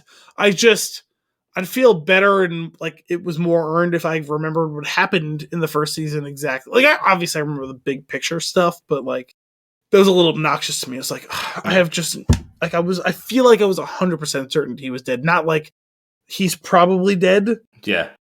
I feel like it was 100% certain he was in the ground somewhere. I'm with you. One of the things I feel like that they could have dove a little deeper into is like I feel like they kept trying to hand wave away the mechanics of like the spheres colliding, and I understand that we don't really need to know it too much, but because it's so outlandish, I feel like I need a little more about like these realms and what happens and the logistics. There's two things. There's one, it'd be nice for them to give one to a little bit more detail. Two, we have inherently unreliable narrators onto that. Like, if it's the beginning of the world, right, no one's going to remember the details. But like even their understanding of it, it seems like they all understand it the very same way, and they're like, "Yeah, this is how it happened." But like, they're not going into enough. They just keep like giving us pieces of it, where I'm like, "Wait, what?" Like, what? But also, doesn't that feel convenient? Isn't that clearly mythology? What spheres? Are we a sphere? Are we on one? Is this one of the spheres? What are the realms? Why is this monster trying to kill us? How do they come out of the obelisk? Who is this hell lady? It's a fair question. It's a fun watch for sure. I think my favorite episode of the series is still from the first season with the hunting of the dragon. I think that episode was amazing. Which paid off in a big way in the last two episodes. Ah, so good to bring all those characters back just for that. Totally and completely forgot about the dwarves until they showed up, and I was like, "Hey, it's those guys. They're gonna help us." Yeah, there's a solid little team up between Geralt and the dwarves and Jaskier going to save Ciri at the nick of time. Love it. Cool. Well, I'm glad you got through it. What else you watching? Me too. I finally started watching The Righteous Gemstones, which I mentioned like a month and a half ago, and I watched the first two episodes the other day, and I think I'm 2 episodes behind of the current run. Glad to see the second season back. It's a fun show. It's a weird show. It's got very specific things it wants to talk about in sometimes. Okay. And it sounds like it's inspired by Danny McBride's upbringing. I don't know that he was necessarily part of a megachurch per se, but like amazing. It sounds like that whole thing of like growing up in the South in like aggressive version of Christianity is like a whole thing that he needs to unpack and talk about for himself. So that's what the show has been about. You watched part of the first season, right? Yeah, a few episodes. So it's been good. They added already in the first 2 episodes a couple of heavy hitter like guest stars. Eric Roberts plays a friend of John Goodman's patriarch character from like way back who he kind of tried to forget about. And Eric Andre and I forgot who the actress is who plays his wife play like the Western couple version of what Danny McBride and his wife is supposed to be on the show, like the Texas version of it or whatever. Okay. And they make a whole thing like in the like when the two of them sit down for a meeting, it was like, you guys are the East Coast, we're the West Coast, and we're gonna split it all up together. And they dragged them into this co-development of like a beach resort to make a ton of money off of it. And it's a good time so far. It's interesting, it's fun, it's funny, it's dark as all shit. That's what these shows tend to be about. Yeah. I don't know. I'm not sure where I stand on the super super dark show. I feel like I enjoy them for a little bit, and then I'm like, I rapidly get over it, and I'm like want something else, more escapism than something like that. This show feels like a show version of Death of Stalin in some ways, where it's like it is really uproariously funny at times, but it's also like kind of serious and sad at other times. So, gotcha. You said that. Oh, that's a weekly release because you said you're a few episodes out. Yeah, I believe that 4 episodes have been released. I've seen the first 2. Gotcha. Have you still not finished Dexter? That's correct. I still can't get my mom and sister to sit down and watch it together. I'm sorry. I'm watching Workin' Moms. There's 5 seasons of it on Netflix. We are in the 5th season since we last spoke, and I hadn't started watching it then, so we burned through that pretty good. Very good. It's really funny. I will say it started off as like a 90-10, like 90% comedy, 10% drama, and then like it rapidly switched and flip-flopped percentages like for the rest of the series, like maybe like I feel like 10 episodes in or something like that, which I was like, I kind of miss when it was just like laughs for laughs. But it's still good, it's entertaining, and there are just some great situations that arise with like these families and their kids that are just hilarious, and it's also it veers dark a lot. So, but it's a fun show. Oh, that's good. What else are you watching? Consuming. I have. So last night I watched the series premiere of Promised Land, which is an ABC show. It's about a family that owns a vineyard and all the things that go into that, and the people who want to live the American dream via that vineyard type of thing. It stars John Ortiz, who is connected to my family. Mm-hmm. It's my aunt through marriage's sister's husband, which is enough detail to you're my father's brother's former roommate. It's not very hard to make us. It's not very hard. Nothing. It's not very hard to do the math on that. And I've mentioned him before on the show, so he's a cool guy. I've met him a few times. He's seems like a nice enough guy, kind of a quiet guy, but he's nice enough, and I think he's a decent actor. I really liked him a lot in Silver Linings Playbook. I thought he did a really good job in that one. I've seen him in a handful of other things. And did they him at one of the Christmas parties? Probably. That's going to be several years ago, so I don't remember at this point. A lot of people have been hymned, and it's an honor. So I'm sure he appreciated it. Listen, we don't love anyone as much as you, right? So, but it was a network show, where it's on ABC and it's what you expect from that sort of show. I watched the first episode with my parents. I'll probably watch a few more and see what it's all about. It wasn't bad, you didn't turn it off. But it's just like some of it's a bit cliche, but also like if you like that sort of show, then so far I would say it was pretty solid. So I'm good for having one or two of those in the rotation. Like currently, like we're like up to date with This Is Us weekly, and it's similar idea. Yeah, it's fun. That show, though, however many seasons in, luckily it's the last season, because like it's gotten to the point where like a season ago, it's like just stop opening storylines and wrap this up. Like this has run its course. Well, I think that my mom had kind of felt similar to that because she loved that show for a long time, and then all of a sudden she's like, "I'm done watching it." And I was like, "Yeah, okay, you don't have to like defend yourself to me. If you don't want to watch something, don't watch it anymore." And like she was like, "So, oh, thank God!" Like you see commercials on whatever, like especially like playoff football.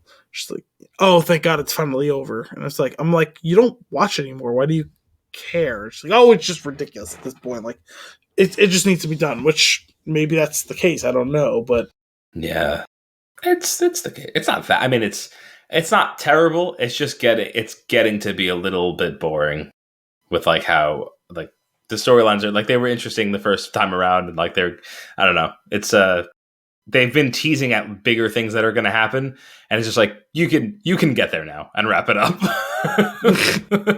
We're all done here. Well, what else you watching? So I slept through High Anxiety the other day. Oh, okay. That doesn't really count. No, I know. I watched like the first half hour or 40 minutes of the movie, and it's not a very long movie. And like I remember I was like really down to watch the movie. Actually, I was really down to watch a different movie, and I had technical difficulties, which I already explained to you off of air. So instead I had this recorded. I was like, oh yeah, I've always wanted to watch this Mel Brooks movie because I enjoy Mel Brooks movies. Sure. And I was really into the first half hour or so. I was like, yeah, like fuck yeah, let's do it. We're watching the movie. And then I just extremely fell asleep. And I dozed through half to 2/3 of that movie. Exactly. And so I have a note here subheading under consuming high anxiety, Kruger effect. Huh. And I don't remember what this was, so I'm going to open this link now. And okay, fantastic. So It's all coming for anyone back. who doesn't, yeah, no, now as soon as I saw the thing. So if anyone who hasn't watched High Anxiety doesn't know, High Anxiety was kind of loosely parodying a selection of Alfred Hitchcock movies. Mm-hmm. So here's a tweet that I happened to see the next day after sleeping through High Anxiety. The tweet was from Barreled Bonds on Twitter.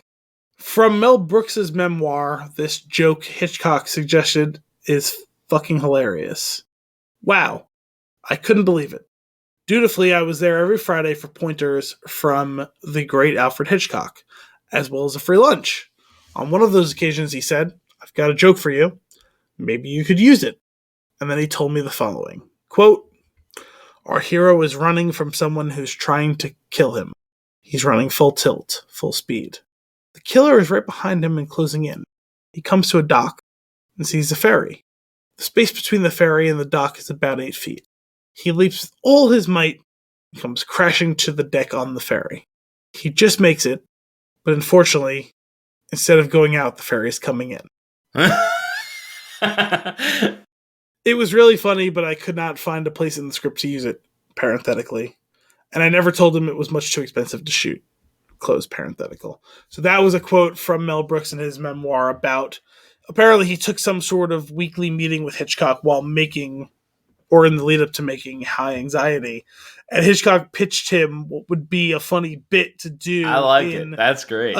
A Hitchcockian parody movie. And that is a great idea, right? Because how many times do you see a movie like that where it's like, I'll jump right to something like The Fellowship of the Ring, right? Where they're running away from the ring wraiths to escape the Shire, and they're running and there's a ferry and it's going to cross them across the river, and the Nazgul can't follow them on horse across the river, and they're running and Frodo gets separated and he chases and he runs and he leaps onto the ferry that was pulling away from the dock.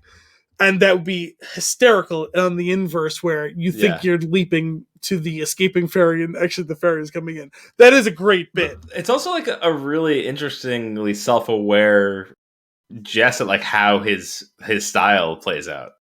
Absolutely. Right? Like of the chase and the drama and like the tightness and the closing in, and then like just to turn it around as a joke in the final segment of that is actually really silly and pretty impressive.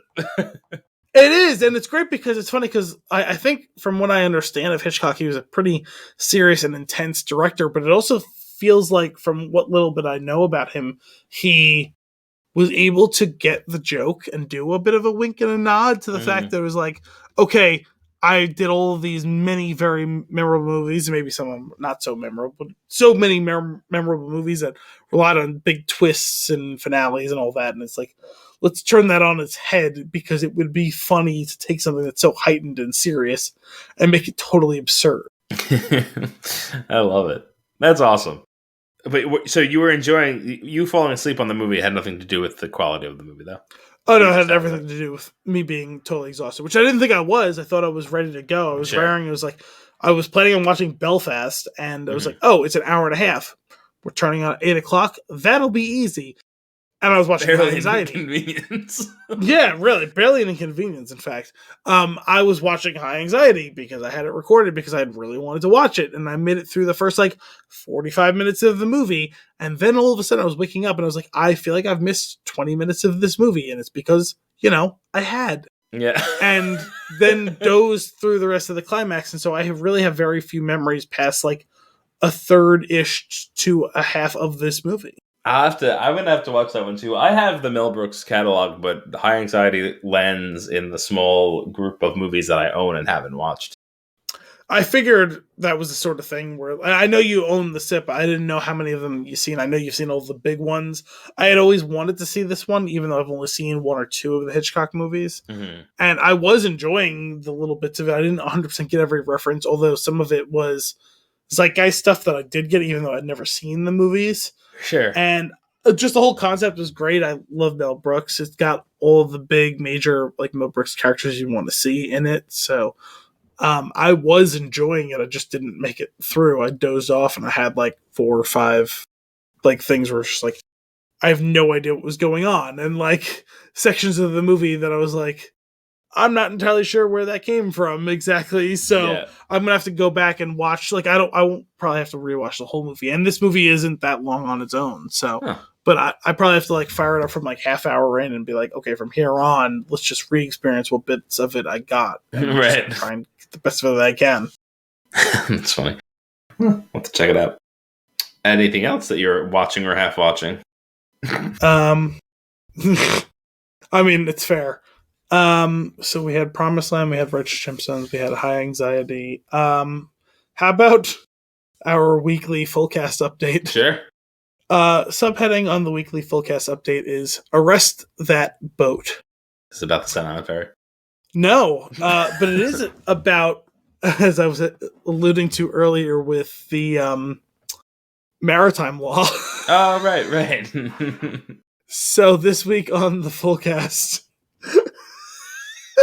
I wish I could find what was the bit in Arrested Development? It was like a Peter Pan law thing.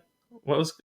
Well, I don't remember. There was definitely some sort of Peter Pan thing that went on at some point in Arrested Development, but no, the major thing was Henry Winkler kept advocating on behalf of maritime law, and it was something that they did in the flashbacks to when he was a young man. Like, oh, the laws of the sea are entirely different, and they were advising the young George and Lucille Bluth, who were played by Seth Rogen and Kristen Wiig, that maritime law would be their answer to all their problems, and he advocates on behalf of it again, and it's not quite what he thought it was. He didn't even realize it was a full branch of its own like legal precedent, right. And it goes back to the whole running joke of I've got the worst fucking attorneys that George always says.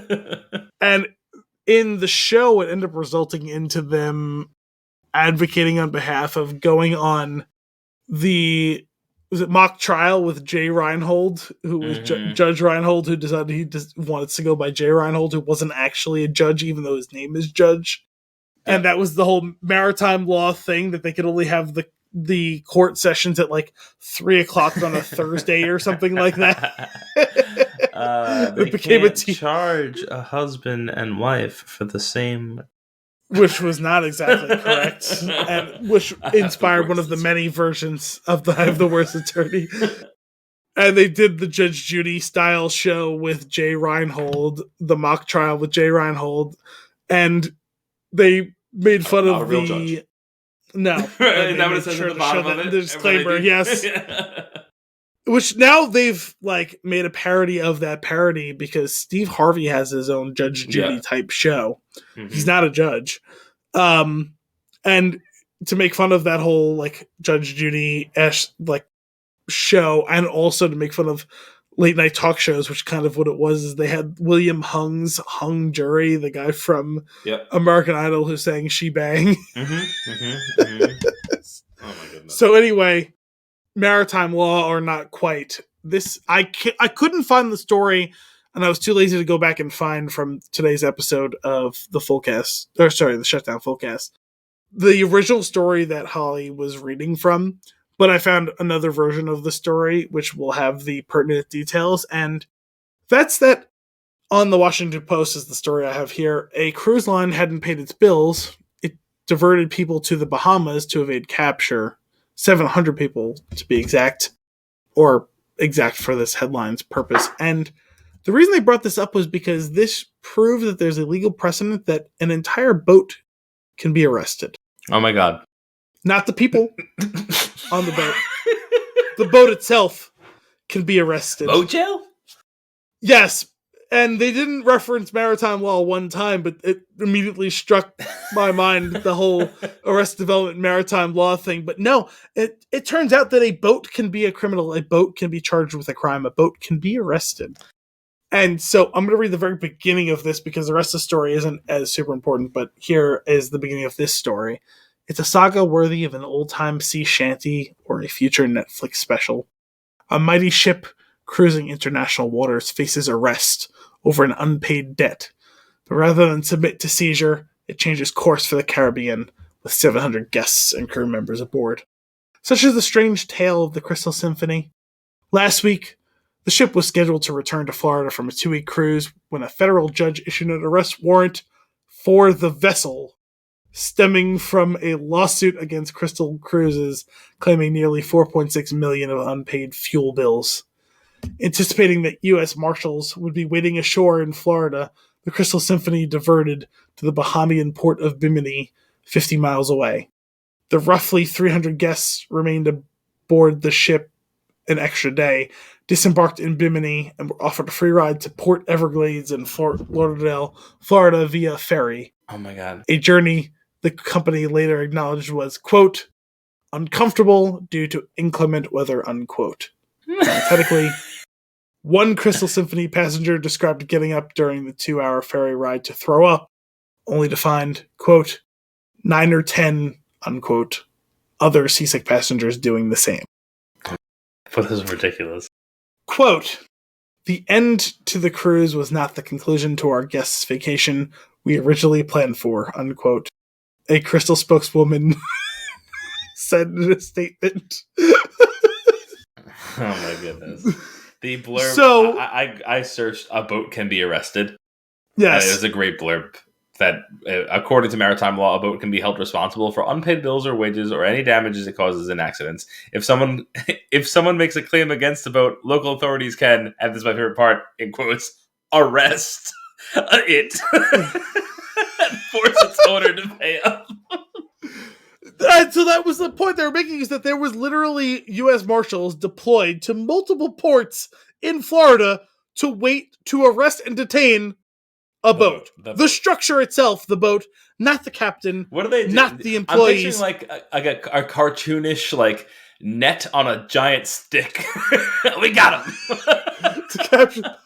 I'm picturing, instead of them using the ropes to tie up a boat to a dock, I'm picturing them throwing handcuffs to link it to. The problem is this is one of those mega fucking cruise ships that's like the size of an aircraft carrier. Amazing. And so, like, the story that Holly was reading from on the Shutdown Fullcast was way funnier than the one I've been reading from, because the specific language they deployed to continue to reiterate that they were planning to arrest the boat as if it was a sentient being, not just the structure that was floating across the ocean, housing so many people on it. And then these people were essentially held against their will because, and it was a detail I didn't see in this story, but they referenced in that story that they're reading, in order to avoid the full-blown detaining of the ship, they rerouted against the guests' will that they were going to change the trajectory of the boat to land in a place that was friendly to the CEO of the company. So these people were essentially kidnapped in lieu of having the boat arrested. Is the boat also going to be charged with kidnapping now? Not that I'm aware of, it did release the hostages. That was the gist. Yeah, no, the hostages have been confirmed to have been released. Here is a quote from slightly released. Yes, this is a quote from later in the article. Is there an umlaut above that E? Powering through my inability to speak the English language correctly. Quote, who's ever heard of a ship being arrested? Oh my god. This is from Elio Pace, a musician who was contracted to perform aboard the Crystal Symphony for the next month. It's like Pirates of the Caribbean. I almost said Pirates of the Caribbean. It's like Pirates of the Caribbean. They say, we're going to seize the ship, and the ship goes, no, you're not. It turns around. The ship goes, fuck you are. Oh, man. Absurd. There were other things in this episode of the Shutdown Fullcast, namely whether or not Jason Statham or The Rock are better actors. And also, that spawned a conversation that resulted in what would it look like to replace George Clooney with The Rock in his many roles. Okay. You gotta hear the Ocean's movies. I could deal with that. The funny thing is that wasn't even any of the ones that they referenced. Oh, I also got Diane Kruger by the Peacemaker. which was the movie that we brought up the other week with George Clooney and Nicole Kidman. Oh, I And thought you were talking about the HBO show because I forgot about that conversation. No, it's on Paramount Plus, which is a Oh, service that I still have for some reason. But yeah, I was like, huh. But now I'm picturing The Rock in that movie. The funniest rabbit hole involving The Rock and George Clooney was if The Rock had replaced George Clooney for Batman and Robin, and it was references that he would have probably had even bigger nipples on his suit. Sure. That tracks. And also just watching The Rock and Arnold Schwarzenegger going toe-to-toe with one-liners in that terrible movie. But is it The Rock today or The Rock from years ago? I think whichever Rock you prefer. Okay. I prefer modern Rock. I like modern Rock too. Yeah. I think there's also a Fraggle Rock reboot happening. Oh, I was going more for like different rock. Yeah, I was going for more like actual rock music, like modern versions of it. Gotcha. Oh my goodness. Cool. But who is better, Jason Statham or The Rock? I think I like The Rock better. So Spencer Hall was advocating on behalf of Jason Statham having more range than The Rock, and the rest of them were laughing at him for that. Yeah. Well, I guess you'd have to listen to that segment and be the judge based on the roles that they were advocating on behalf of. Yeah. I've only ever seen Jason Statham in the one role. Well, that was the point that the opposition was making, was that The Rock is great at playing The Rock, and that Jason Statham was great at playing Jason Statham. Yeah. Yeah, I guess I haven't seen much. Well, the thing is, you could put The Rock's character in many different situations, though, and it still works. But you could only put Jason Statham's character in that one role. I feel. I don't know. I think they made a lot of good points as to the fact that they're both bald action stars who are really good at who wear sweaters that I can't pull off.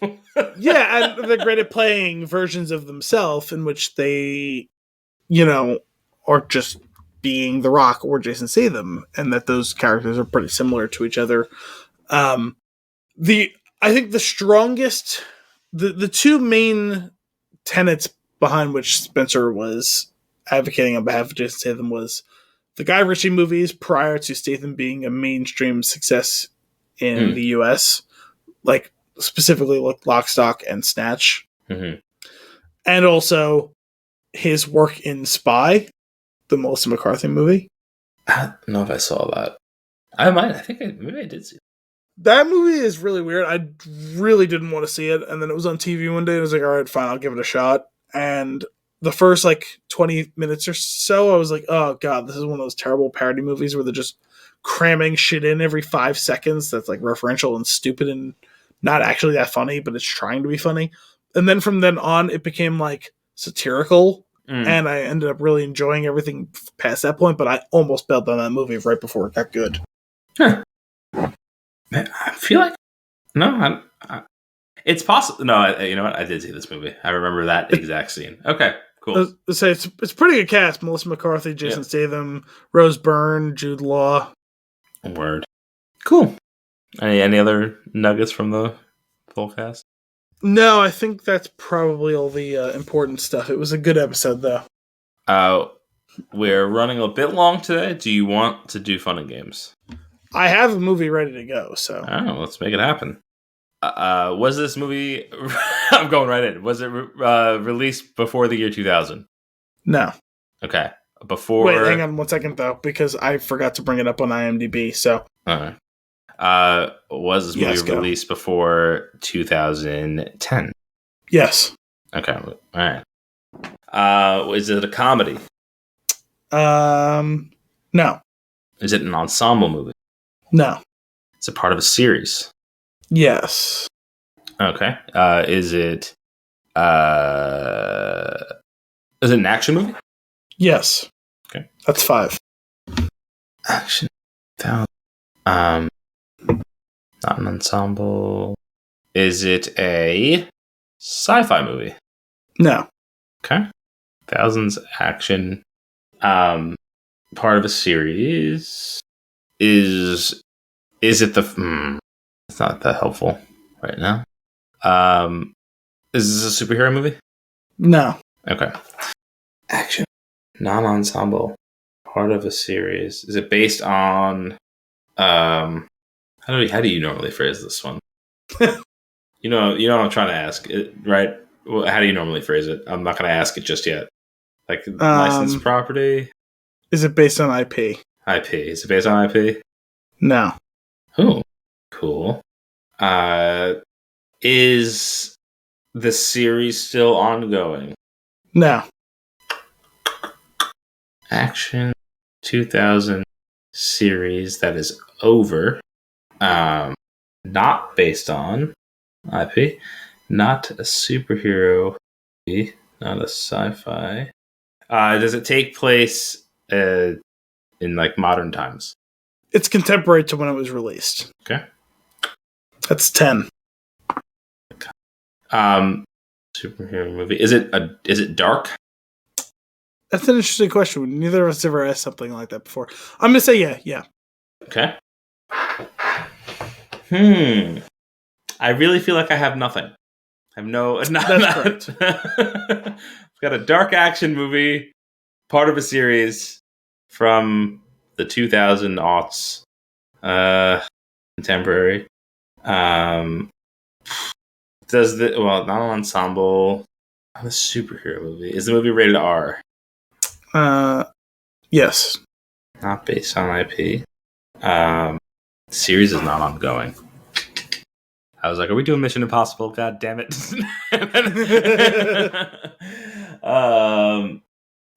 Action movie. Temporary. Non-sci-fi.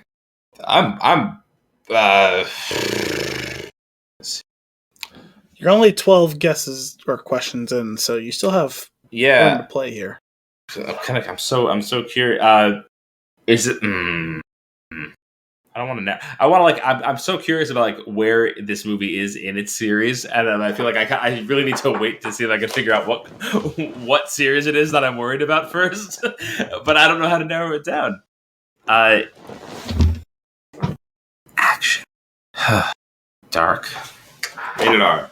Is it starring a major action star? Yes. Huh. Who do we got here? Who can we... Major action star. So we're talking like it's like a legit action. Is this worth it? I'm debating whether or not it's worth asking if the star is a member of the Expendables. I'm not sure if that helps or hurts me because I'll probably end up like forgetting somebody. It's an understandable track of like thought to go, but also, as you've alluded to, there's like 20 people that could be. Yeah. Yeah. Not superhero. Based on IP. Action 2000. Dark. Not a superhero. I don't feel. Am I particularly fond of this movie? I'm going to strike that question from the record because I can neither confirm nor deny. Interesting. Al's not certain I've seen it. I don't want to taint the jury pool. I'm not 100% sure whether you've seen it or not. I'm not 100% sure if you had seen it whether you liked it or not. You got it. Oh boy. This is really blowing my mind. Action movie with a big action hero. Is it an has this action hero been making movies for a good amount of time before this movie came out? Can you define that more clearly? I don't know how to. I feel like I would have to create the pool and be like, is it in this group of action people? Well, I just for some people, significant would be 5 years. For some, it would be 10 years. For some, it would be 20 years. For some, it would be 30 years. Like I don't know. Wait a minute. Like you'd have to just give me a more specific version of that question. Was this action star making movies in the 80s? No. Huh. Not based. Not sure if I've seen it. Or not sure if I like it. If I'm particularly fond of it. I will clarify in this way. I'm guessing you've probably seen it at least once, but I don't want to Unlike the last time we did this, I don't want to bet money on this for sure. You know? Are there more than 2 movies in the series? No, I don't think so. Okay. That's 15. So we've got a dark action 2000s movie, rated R. Not. Ooh. Okay. I finally have one idea that I think fits the picture. I want to see if I can get any more that I can I can rope into this before I start trying to narrow it down. Because if I this dangerous 15. I'm at 15. Yes, that's always the danger, right? Is when you get an idea, and if it's not the right one, you like limit yourself to that rabbit hole. And it's like, oh, I'm totally fucked. I'm trying to think 2-parters. It still fits that. In the 80s, I think it still fits that. Well, it said it's a big action star, right? So I feel like that's how I phrased it. I would say so, yes. Shit. All right. I feel like that's... Damn. That takes out the series that I was considering. Oh my goodness. Is this a... I don't know if you can answer this. Was this a well-received movie, like, critically? Well, how about this? I have the IMDb rating in front of me. Okay. You tell me what the threshold out of 10 would be considered well-received. Like, whatever number and above would be well-received. Sure. On the IMDb rating, I guess... And I'll tell you, they give you to the 10th of a decimal point. I guess above a 7.5. Then this would not be qualified as well-received. Okay. That's 16. The two-parter. Dark. I guess. An action. No, it's not sci-fi. It's contemporary. Shit. Big action star. Now I'm going into the realm of movies that have like way more than 2. It's always the problem so when you get to lost. this point Where you're flailing.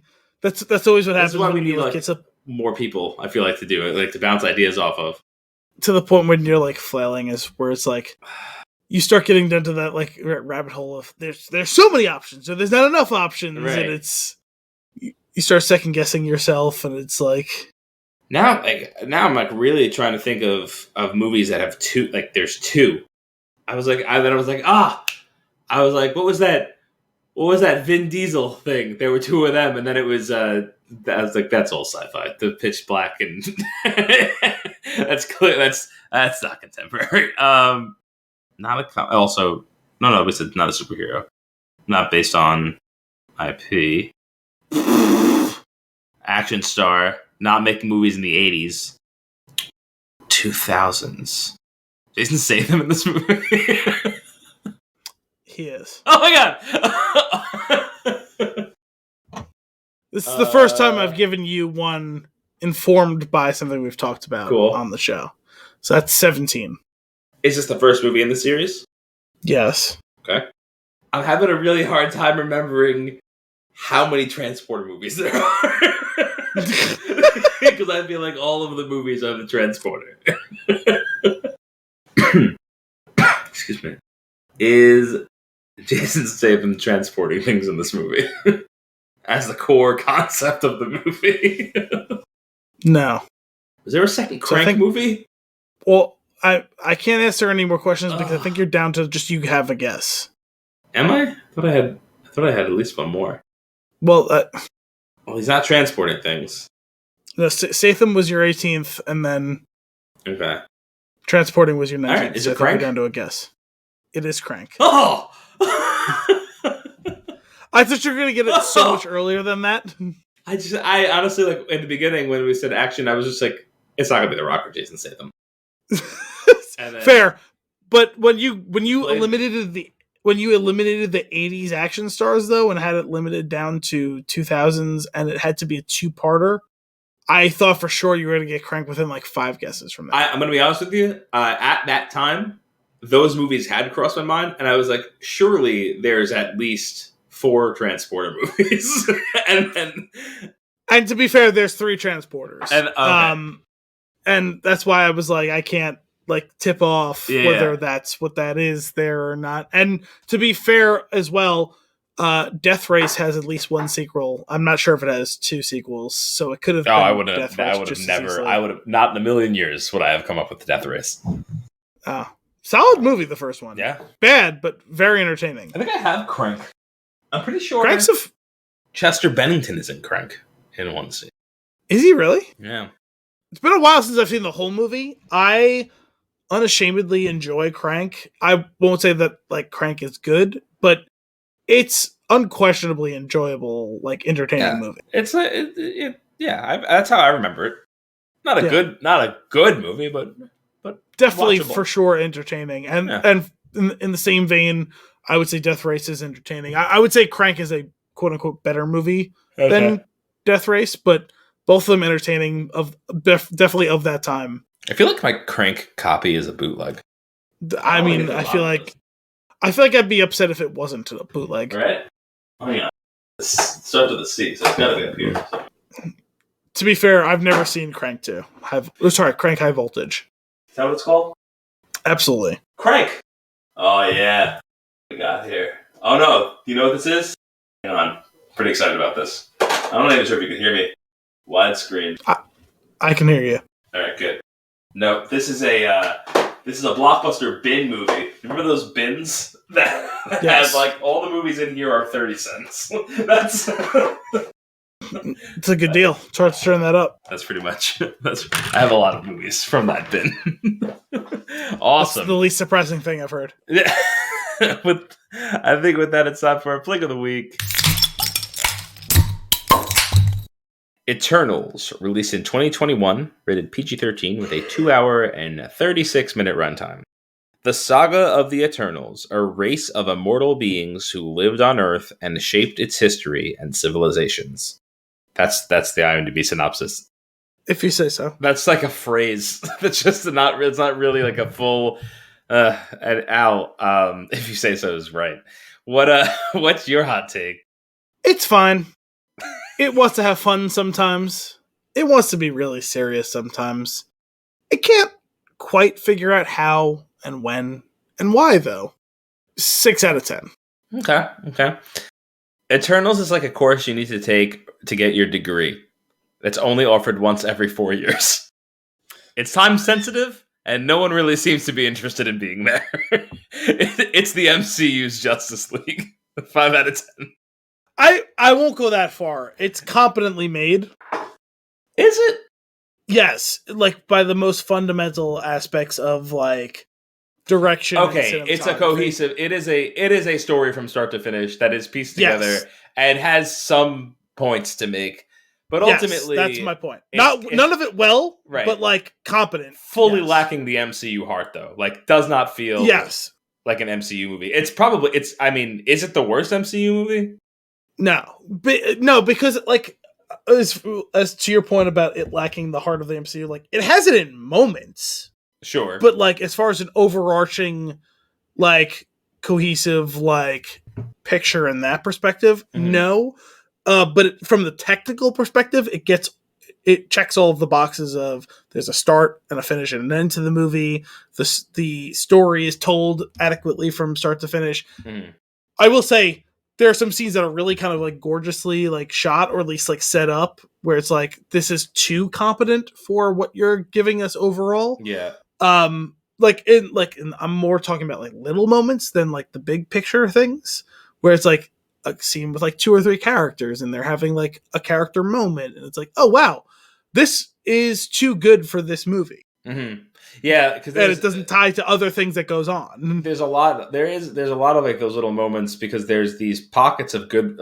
I actually think the actors are very competent. I think they're doing a great job. They just don't. I don't think they have great material to work with. Like there's like those little moments of relationships within the storyline that I thought were actually pretty strong. But then they're like we should probably dive deeper into there. There's an interesting story, like Sprite, for example, right? The whole concept of like this character is eternally in the shape and form factor of a child, like, and what that does to her mentally is like awesome. Like, and then like, and it's like something at the end of the movie when they give her something that's almost entirely sidelined until the very end of the movie. Yeah, and like basically like when we get to the final third and there's like climactic division among the group, and it's like, well, why are you being that way? And it's like, because I'm a spoiled child who's also 8,000 years old and has the maturity to go along with it. And it's like, okay, fair enough. Yeah. But like, I wish you had kind of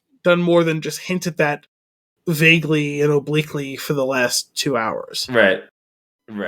This is a movie that I feel like the actors were all really well cast for the roles they were playing, and it's a movie that has a really talented director because like Chloe Zhao won an Oscar like 2 years ago. Yeah. But this is a movie that's way less than the sum of its parts. Yeah, I think ultimately, like, we're talking about a property that I am not even remotely familiar with. Yeah, which, like, if you want to draw a parallel, like, Guardians of the Galaxy was incredibly well casted, incredibly well written, incredibly well directed, and had a ton of heart. And this movie is another ensemble that none of us has any attachment to as casual fans, and it's not super well directed, not super well written, and vaguely well casted and performed. Yeah.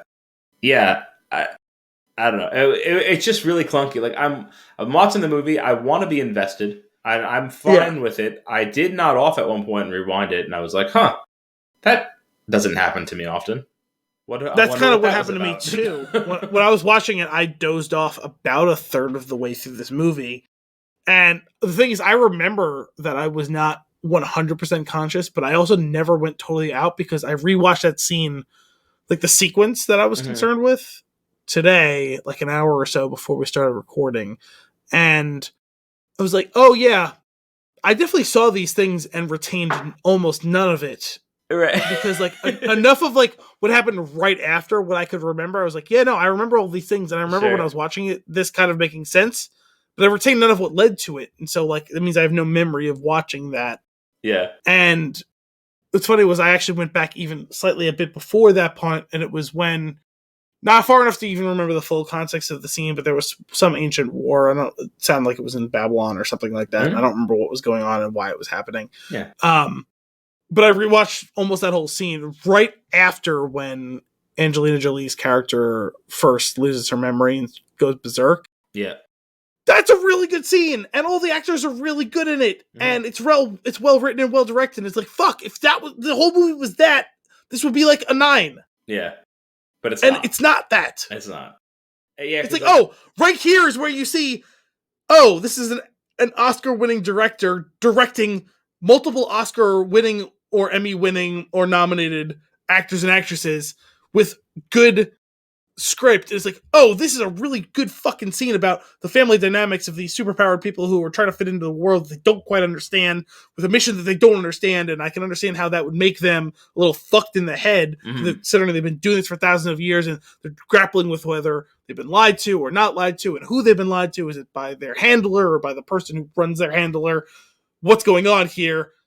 It's such a fraught scene where it can be so good, and it's emotional, dramatic, and Angelina Jolie is giving an 11 out of 10 performance in that scene for no reason. There's no justifiable reason for her to be that good in that scene. She is, and I'm like, oh, you have a movie here, and you just chose not to do the rest of the movie with that. Can we go back? Can we do that again? Can we just do that scene again? Yeah, it's funny because like there's a lot of, and like that, yeah, that's all of them together. That's a big relationship moment. That's great. And any of the other relationship moments and like deeper dives into the characters and what they must be going through is interesting, right? Like we talked about Sprite for a minute.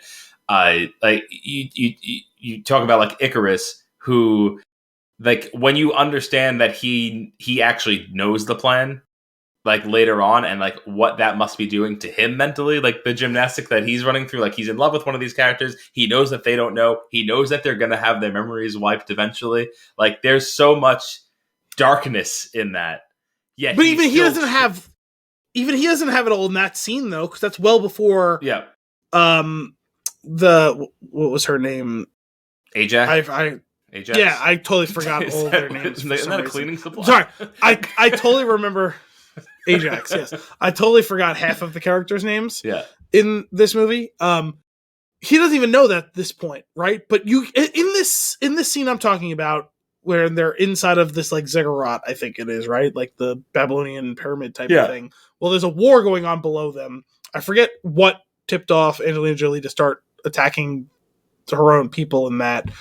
They introduced the whole idea of because they've been around for so long and have such these long memories that it eventually corrupts her memory. Yeah. Sometimes she forgets who she is and I feel why like it just like was a breaking point, right? I feel like, right? It just happened. I couldn't remember if there was a specific trigger or not. I know that when I first watched it, it kind of vaguely made sense, and I don't remember now because I didn't rewind far enough back in that point. I just didn't care. I remember the gist of the scene, and that's all you really need for that whole thing.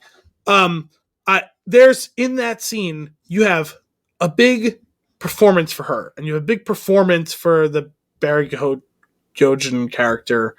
I don't know how to pronounce that last name. I've never known how to pronounce that last name. And his name is not the first time I've seen that last name either. I've seen that in something else. We Were Soldiers, one of the guys is named that same last name, I'm pretty sure. He has a pretty good performance in that and a big character moment. Icarus has a pretty big character moment in that moment. Like, we won't know until later on, but it's like a pretty big deal for him. Gilgamesh has a big character moment in that. Sprite has a pretty big character moment. Kingo has a pretty big both like acting and character moment, even though he only has a couple of lines in that scene. Basically, all of them are given an opportunity to do something pretty big there, whether it be from a character perspective or a performance perspective or both. It's such a good scene. It's like the only scene that's like, it's not the only one. There's a couple of little other snippets, but it's the only like big like drawn out scene where it's like, oh, this is like, I can get where like behind where let's do this big ensemble movie about these people who we want to try and make relatable, even though every bit of their experience on life is basically unrelatable to the average person. Right. Yeah. So it's funky. I don't know how, like, I don't necessarily know what they can do to correct, because like, I guess a large chunk of it would have to be rewritten, right? Because it's like, no, this is a TV show. The movie, well, or that yeah, like, this would definitely play better as one of the Disney Plus gems. Because that's the biggest issue with this. Because you could basically have, considering how big the ensemble is, you could have an episode devoted. You could do it almost like the Book of Boba Fett, but instead of flashback and main story for two people, it's each episode is you advance slightly the main storyline, and each one you have a background like flashback to some. Because that's what they do in this movie. Yeah. To or each of the characters. You do a novel style where, yeah, like it's from the perspective of one of the Eternals, and you do one episode each, and then a final episode that is all of them. Sure, because like each time that the current day story advances slightly, they pause for a flashback of 5 to 20 minutes. Yeah. For each character, like a scene that shows and reflects on either the performance or the character moment of each character in the past across different timelines, more or less chronologically, I suppose. And all of those things are important, but as one cohesive sum, it's totally disjointed. Like none of those things is irrelevant to what's going on. You can't really fully understand the dynamic of this group without those things. But the way it's delivered is totally asinine and disjointed. Yeah, there's a lot. I feel like ultimately, the action sequences that end up getting thrown in there break up the movie in a bad way. Where it's like, okay, a fight now because we have to do an action sequence, but like there's a lot to unpack with all of these characters and all these storylines. Like, this is almost wasting my time because I'm going to need to know more, and you've only got so many minutes left of this film. But I do think it could play out better as one of the Disney Plus jams. Well, that's the other problem, right? Is like for each time you have this is where the current timeline storyline is going, and then here we go to a flashback to reveal character or performance, and then we're going to come back to present time and have a fight scene. Yeah, like that formula is reiterated multiple times throughout the course of the movie, and it's like this feels like I'm on like a jerky like theme park ride. Yeah, because if you did a series, you can do a full episode of the band breaking up, followed by the flashback-y, like maybe hints of something in the past while telling the character's current state of affairs and roping them into being like reintroduced to somebody from their past, one of these other Eternals that they haven't seen for a long time, right? And then in each episode, that group is just getting bigger and bigger as like the story is unfolding, and you're understanding where it's all going. And now they're all together, and then we play out the finale of them all being grouped up again. I was really curious. Like, I didn't understand fully what certain people's powers were. Yeah, there's some of that in this movie. And now going back to it, I forget what Cersei can do. Doesn't she like manipulate the earth? Is that what it is? She like can terraform things? Like, what? I think so because I think so because if I remember, like the end of like it was literally like the last part of the scene I was watching, just because I was like I'd gotten to the point where I needed to see when they're on the plane and she's talking to it. At this point, it's her, Icarus, and Sprite, and they've recruited Kingo and his valet, and he's doing the documentary. Great character, the valet, by the way. Maybe my favorite character in the whole movie. I enjoyed him too. And she keeps bringing back like, oh, I once turned like a rock into air, and then like I also did this thing with a rock, and then I also did. And he goes, okay, maybe like think about the answers before we commit this to the documentary. And so like, and that's what she does, right? She keeps like building and forming and reforming and changing the nature of different. Like, I think she's basically like the Avatar, the Last Airbender style, like Earthbender, like where she can just control, she can manipulate matter. Yeah, but like specifically like the Earth, it seems like. Yes. Okay. And then Icarus is Superman. Basically, super strength and can fly and also laser eyes. Laser eyes. Maybe he doesn't have cooling breath. Maybe that's where they draw the line. I think, yeah, probably midway through writing of like a Superman character, like more than just leaping over tall buildings, he can fly. Laser eyes, but not like necessarily X-ray vision. Sure. Super strong, but not necessarily super fast. And kryptonite doesn't make him weak, because fuck that. Yeah. Okay. Thena, she can make weapons out of nothing?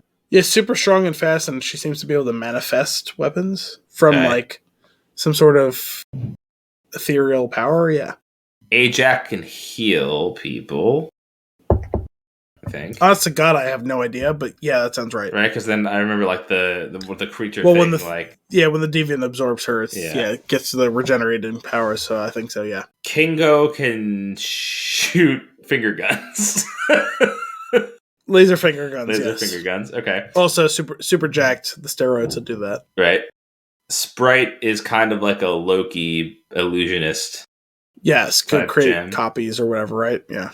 Fastos is just like super tech guy. Like, which one was that? Brian Tyree Henry. Oh, yes. He's like he's like very mechanical. I guess like almost like a bio. What was that? What's that like? that Mass Effect arm thing where the tech of the the Omniblade thing. Yeah. Omni tool. yeah. He was like could create, design, and influence like technology. Yeah, I guess so. Okay. Now Bakari was super speed, and yes, and the Flash. She's deaf Flash. Deaf, but like it played into like almost a it sounded like almost like a Daredevil like awareness from vibrations, but instead of yes, that was the whole point of that, right? Yeah. Okay, Druig can manipulate people's minds. Yes, and he stopped. Just everybody stopped fighting, and everybody stopped fighting. He's the one that I'm most interested in. How far is your range? It's a good question. Line of sight? I don't know. He did seem to have like a stop on the entire war. I can't imagine he was able to see everybody. Gilgamesh, super strong. I guess so. Yeah. Did he ever show another power? No. Baking? He pulled a cast iron pan out of a fire and held it without noticing. And then promptly dumped his pie. Blueberry pie? And that's it. That's all of them. Right? I think so, hopefully. Yeah, that seems like everybody. I think I went through the whole list. Okay, so there a number of interesting-ish powers. It's always funny. you can't do the Superman like character when there's other people that have other powers. It's just like it makes all of their stuff seem silly, and like it doesn't make sense that he loses a fight. Well, I think ultimately he shouldn't be allowed to shoot laser eyes because Kingo gets to shoot lasers out of his hands.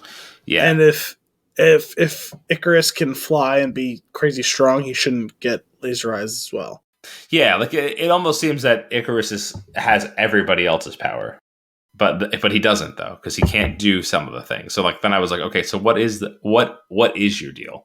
He's the strongest of all of us, but why? Like why does he have? And I understand that they're machines, but like why? Why not make them all Ikari? I don't understand. Also, Icarus flew into the sun at the end of the movie, and I thought that was pretty funny. Yeah, that's a bit of double entendre, I suppose. He definitely flew too close to the sun. Kit Harington, Jon Snow, also in this movie alongside his brother. 2 scenes. Yeah, that was very confusing. I was like, oh, interesting, big name. Okay, what are we doing here? Nothing. Got it. Setting up for future installments of the MCU. I see. Cool. Yeah. Which has to be probably the most overt version of that for a character that's being freshly introduced. Like, you could probably argue like some close ties with characters that already existed and were like reincorporated. Yeah. Yeah, it was a little strange. What else do I have here? Oh, and the only other real thing of note that I have, like, so the twist. Okay, so what is the big bad entity thing's name?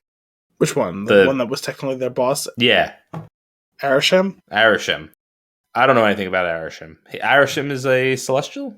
Yes. Bigger than, okay.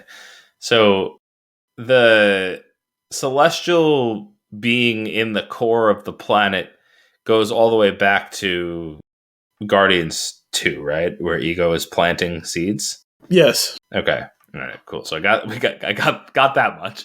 I was really not a fan of the whole hand wave about why they didn't get involved with Thanos and Endgame. I was like, I know you kind of have to do that at this point when you're introducing characters for the first time in a post Endgame world, but they were just like, why weren't you here? We were told that we couldn't be. And that's enough. I mean, fair enough, right? And now I've got questions about the snap. Did it also eliminate half of the Celestial? Probably not. No. I mean, they're essentially gods to whatever extent. But are they not life in the universe? Maybe. I don't know. I mean, like, if anyone was going to have the power to supersede that, it'd be them. I would assume so. No. There is something really cool about like the whole menacing Ashram thing. Like this giant being that is so large and like bigger than everything, and like taking up so much space in the universe when he's talking to Ajax. I'm like, this is very intimidating to watch. And how are we going to beat this? That's really what it comes down to. Also, how is the Celestial going to come out of the inside of the Earth if it's that big? Does it start growing now? It's going to eat the Earth and then become that big? No, I think they're going to have a true birth. Out of the volcano? Yeah, why not? Like, sure. I mean, we've implied that another Celestial is fucked the planet, literally and metaphorically. And so why not just have a true birth? Like, okay. It's just going to, like, amniotic magma sac. Liquid hot magma. Exactly. Okay. I mean, considering what we actually saw out of it was, like, it just kind of, like, and I'm raising my arms and I'm out of the planet now. Yeah. That was so weird. But only kind of. Actually, I'm now very confused, and I forget how they stopped it. Like, I don't remember what happened. Like, how did they? They fought the volcano.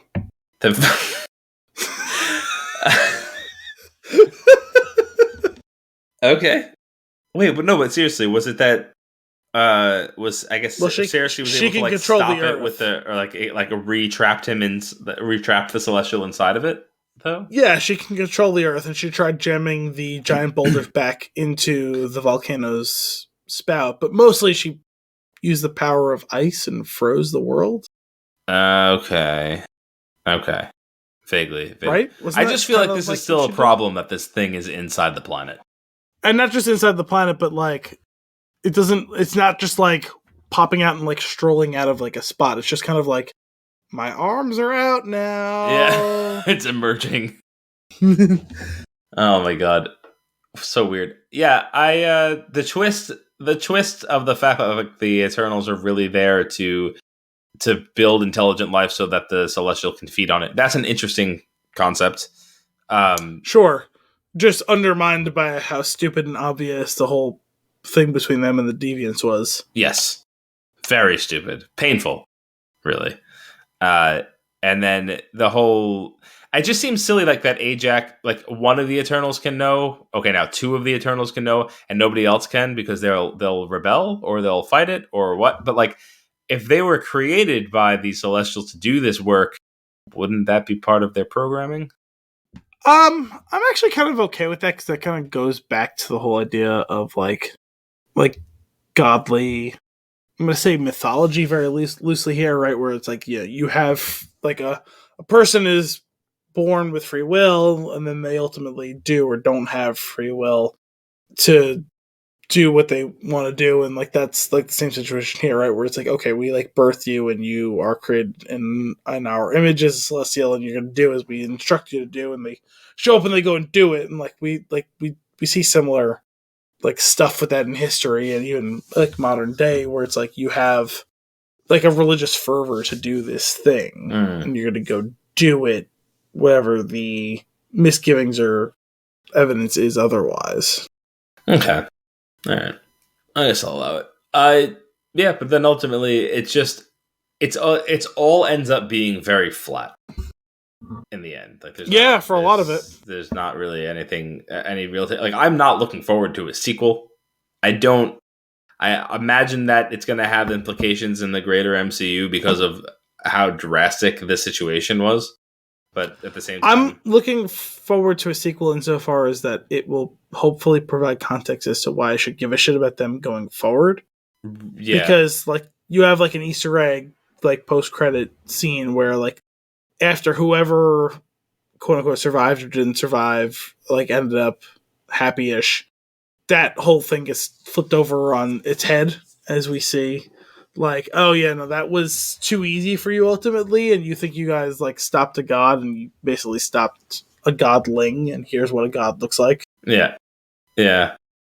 So, it's funny. There's your post-credit scene there, and then it's like and basically the giant god thing was like, I'm gonna go review the tapes and decide whether or not this is okay. Yeah. Which is such a weird way to end it. I guess he's got like, thousands upon thousands of years of material that he's trying to sort through.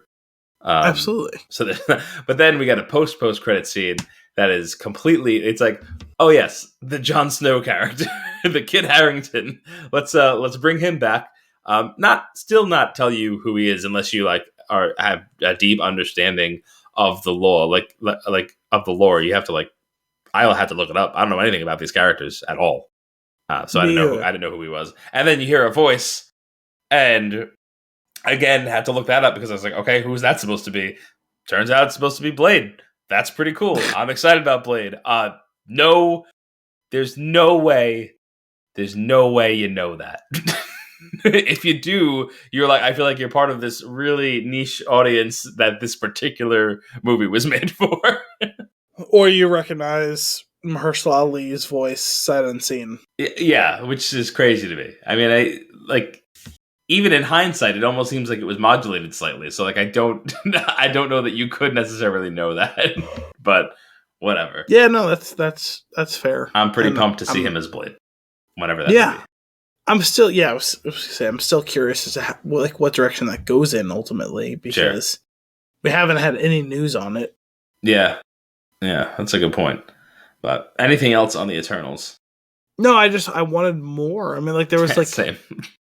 There was some fun stuff. Some of the fight scenes were cool, and you shoot lasers out of your eyes and you shoot them out of your hand, and I guess the true relationship that was interesting to me was Gilgamesh and Athena, right? Where they were friends, maybe slightly more than friends, but like it was from an inherent, we spent thousands of years together, I'm going to try and protect you the best I can. Like that ended up being like not real quite companions. self-sustainable. Yeah. Yeah. And to watch him go down the way that he did was kind of rough. Yeah, it was rough. Yeah. And then, but everything, like you go through the scene by scene, you go through like the different points of the movie, and like ultimately, I feel like every time it's like it just kind of ends in and then that happens, and that, and then they stop the thing with Earth power, and maybe we're okay. Maybe the giant entity in the sky comes back and just goes nope, and just claps the Earth, and it was all for nothing. But what are you gonna do? On to the next one. That's all for this week's episode of Flix in the Six. We hope you enjoyed it. As always, if you have a movie for us to review or nuggets for us to discuss, you can send those requests to flixinthe6@thespinchoon.com or tweet us at thespinchoon. Tune in next week for more movie. I forgot what our handle was. Tune in next week for more movie and beer goodness. Until then, I'm Anthony Costanzo. I'm Al Biolsi. Thanks for coming out.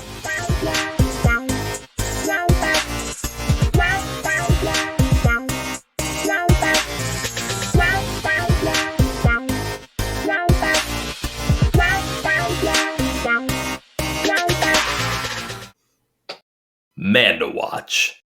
Like I think that should probably supersede the Boba's featurette, because Absolutely. this wasn't in anything other than the most strictest definition of Boba's featurette. This was, as I termed it, I think earlier, the Book of Mando Fett. Yeah, absolutely. There's because Boba Fett's not even in it. His name is mentioned, right? That's pretty much it. This is a full-on Mandalorian episode. He is not visually represented for even a single second. Yeah. Okay. The only reason why I was confused about that is I accidentally started the wrong episode first, and I was like, okay, we're starting off in the back to tank. Yes. Okay, cool. We're riding this. I've made that mistake in the past too. Like, it's because it's back to tank, and then he rides a bantha. So it's no, not that mistake. No, when I go to click on an episode, it's like, oh, continue watching. I'm like, so surely I will, since I have finished the last episode, this will continue and put me on the next episode. And no, here's the last 14 seconds of the episode prior to it. It's like, no, I finished that episode. For me, it was the beginning of the episode, which is why I was really confused. It was just like starting off. It's like, okay, we're gonna start this episode with a flashback, and I was like, wait a minute, I've seen this before. I've watched this episode. Then I backed out. I went into it, and when it said when the title of the episode was The Return of the Mandalorian, I was like, "Ooh, I'm excited!"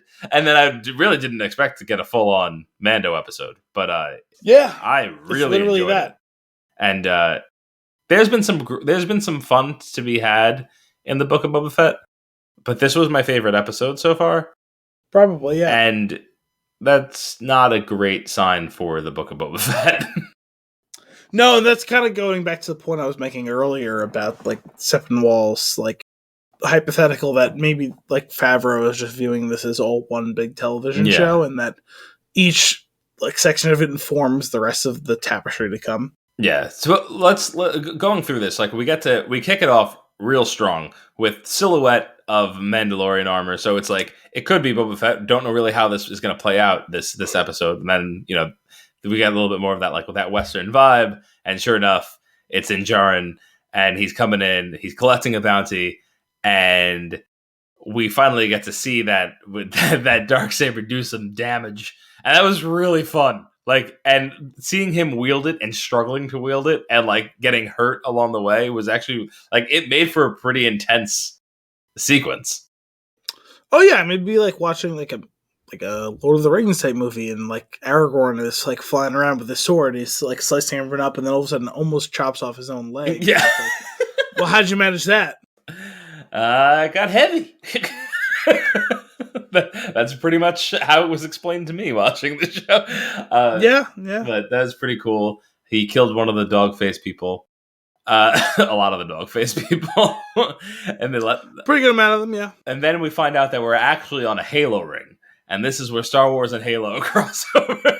I was thinking that too, yeah, because it was kind of like a cross between like the Mass Effect Citadel and like a Halo ring. I'm pretty sure that's supposed to be Cato Nemoidia, which was obviously an important place in the prequels because that's where, like, the Trade Federation was based out of Cato Nemoidia. Like, the Newt Gunray was a Nemoidian.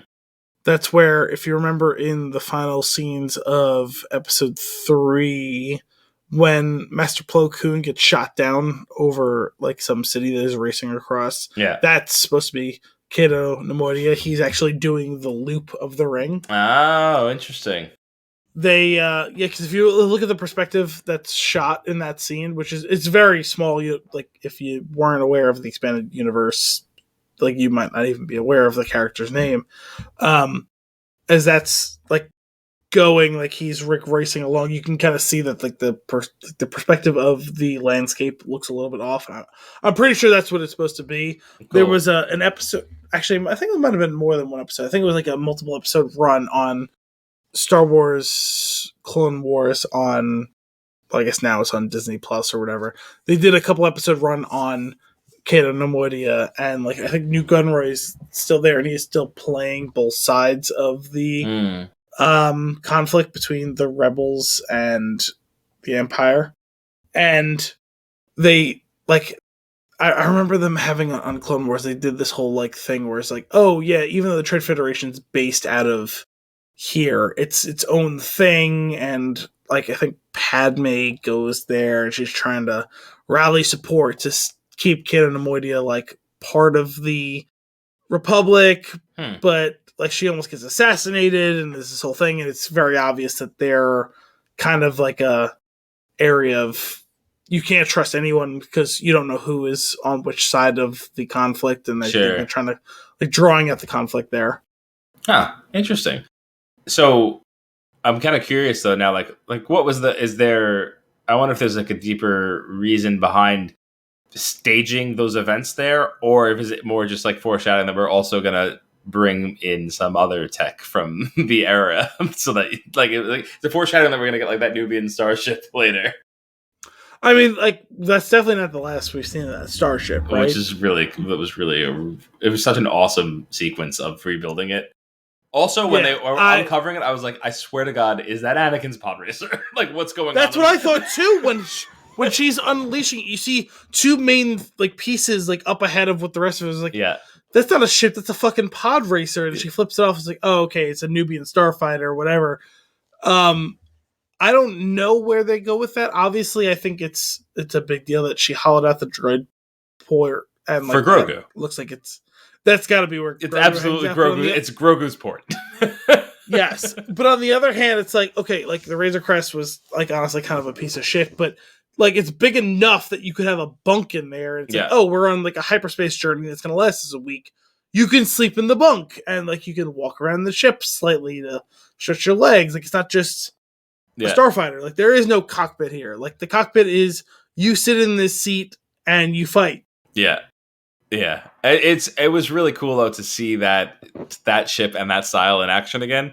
It is funny if you think about, I think a couple weeks ago you were talking about the effects of the show, and it's like, are they holding out, like, and there's going to be, like, is there going to be way more, like, special effects in some later episodes? This one had a good chunk of it, I feel like, especially when it came down to bombing that planet.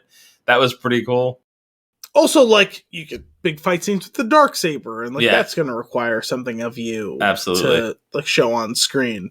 And, like, it's more practical effects, but, like, the amount of Klatunians or whatever, like, the dog face people, like, there's a bunch of them, and they're all wearing heavy makeup and, like, lacquer, I'm assuming. Like, like, you just go do the thing. They're not regular old, like, people, like, humanoids. Like, they keep biting Mando's fucking hand during the fight, and he's hacking through them with a cleaver, essentially, like a laser cleaver. Yeah, no, it is awesome. Circling back to the starfighter, there was a couple of things that I thought they did really well. When Mando's in the ship and he's, like, starting it up, and I believe he flips the little lever and clicks the buttons and flips the one last switch. I'm pretty sure in, like, the same sequence that Anakin does when he's taking off in Phantom Menace. Like, it's almost like the same exact shot, which I thought was really cool to do. The getting pulled over by the cops was a really funny sequence. Who was the So the one X-Wing pilot was from a previous episode, but yes, which he brought back when he like referenced like, "Hey, is there any chance like you were here and they're doing this?" But was the more junior one, was he supposed to be somebody, you think? Well, I looked up. I was reading something. He was the actual body actor who was Luke Skywalker in the final bit of last season, where like they did like the deep fake like thing to have Mark Hamill's face on it, but he was the guy who physically was the body walking around and like fighting the those aren't Death Troopers, right? What are they called? The Hellas? Are they hell? They're not a Hellas Lager. No. Hellas Troopers? I forget the name of the... me too. I'm so mad. Whatever. So, but another callback, though. So after he gets back to the dock where they were working on the ship, and he gets out, and she asks him how it was, he responds, "Wizard," which is, I'm pretty sure, what Anakin's little friend says in Phantom Menace when he's piloting the ship. And then, of course, there was the one scene that really gave me chills, was when BD popped in, and I was like, "Oh my god, that's my little buddy!" Yeah, I was like, "Oh my god, is that BD1? Like, how is he just gonna like show up like that with no reference to the fact that Cal Kestis is still out there?" Yeah, I think it's just more of a, we didn't forget about these characters. Here's a little taste. Sure, I was just surprised that they like showed it right up at the beginning. Yeah, showed it so much, and it's like, "Hey, BD," and it's like, no, there's only one BD. He could be something else. He could be literally anything else. Yeah. Oh man, that was cool. I was wondering after a little while, I was like, "Oh, is he just gonna hop on the starship and go with him?" Oh, and to be so, if I followed correctly, Mando gave the Smith his spear, his Beskar spear, and they totally made that into mini chainmail armor for Grogu, right? Yes. That's gonna be awesome. I really want to see him wearing a knight's outfit. I was a little confused because like they melted down the spear and they made the little bit of armor. The little links. But it's in something that's like you could fit in the palm of your hand. Mm-hmm. That's not the amount of Beskar that was given to them from the spear, so yeah, maybe woven together in such small pieces it looks that way. I don't know. I did like the fact that it was tied in such a way that it resembled Grogu's head. That was definitely intentional like that, yes. It is odd because there has to be leftover Beskar from that. Like it's just like not it's clearly not 1-to-1. I feel like I missed something in that whole sequence in the beginning. She melts it down, makes the armor, and then the other Mandalorian challenges him to a duel. And I thought it was going to be more. I thought it was more for like, trying. I thought they were trying to make a point so that like he would end up having to use the saber and like he would like learn how to, because it'd be like actual stress on him and he'd actually be using it to fight. And then it became like this really like, oh, this guy's like legit trying to kill you. Like, what's happening here? Yeah, that seems very bumpy to me. That's Paz Vizsla, who is a descendant of Pre Vizsla, who was a Clone Wars character, who is a descendant of Tar Vizsla, who was the first Mandalorian Jedi, which unified, like there was however many generations of Jedi and Mandalorian war in the Old Republic times, or pre-Old Republic, I don't remember exactly what it is, but it's many thousands of years ago, and so Tar Vizsla realizes that he has capabilities of a Jedi. He joins the Jedi. He forges his lightsaber. It's the Darksaber. It's the only lightsaber of its kind, and he is supposed to lead Mandalore to a better future that is more harmonious with the Jedi, even if they don't necessarily become best friends. Like, they're not going to be in open war anymore. Mm. And so I'm a little confused because Din gets exiled by what's left of the quote-unquote Mandalorians between the Armorer and Paz Vizsla because he admits to having taken off his helmets. Now, I've watched the whole Clone Wars, and Pre Vizsla, who is Paz's uncle, grandfather, I don't know exactly what father, one of those things. Direct ancestor, like not like someone who he's met, because we're talking about like a 30-ish year timeline.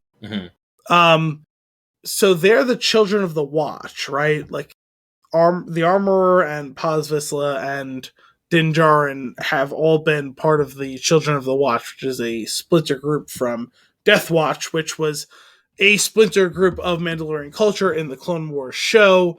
It's a time right before the fall of the Republic, during the midst of the Clone Wars, where Mandalore finally got its shit together. They had civil wars in the past. They had their like 1,000 years war with the Jedi or whatever the fuck it was, and they decided that they were going to reject ultimately their quote unquote like Sparta type of like history and become Athens, essentially, where it's democracy. It's we're going to be the best that we could possibly be, the smartest and the most academic and all that sort of stuff. And there was obviously a sub portion of Mandalorians who decided they didn't want to do that. It was Death Watch that created kind of a civil war. Death Watch gets to take over. Bo-Katan betrays her sister, who was Duchess Satine, who was in charge of Mandalore. She joins Death Watch, realizes Death Watch is like fanatical terrorist types. Right. And it's like, no. There's got to be some sort of middle ground between the Athenian, almost like non-conflict version and the Death Watch. The Death Watch, like,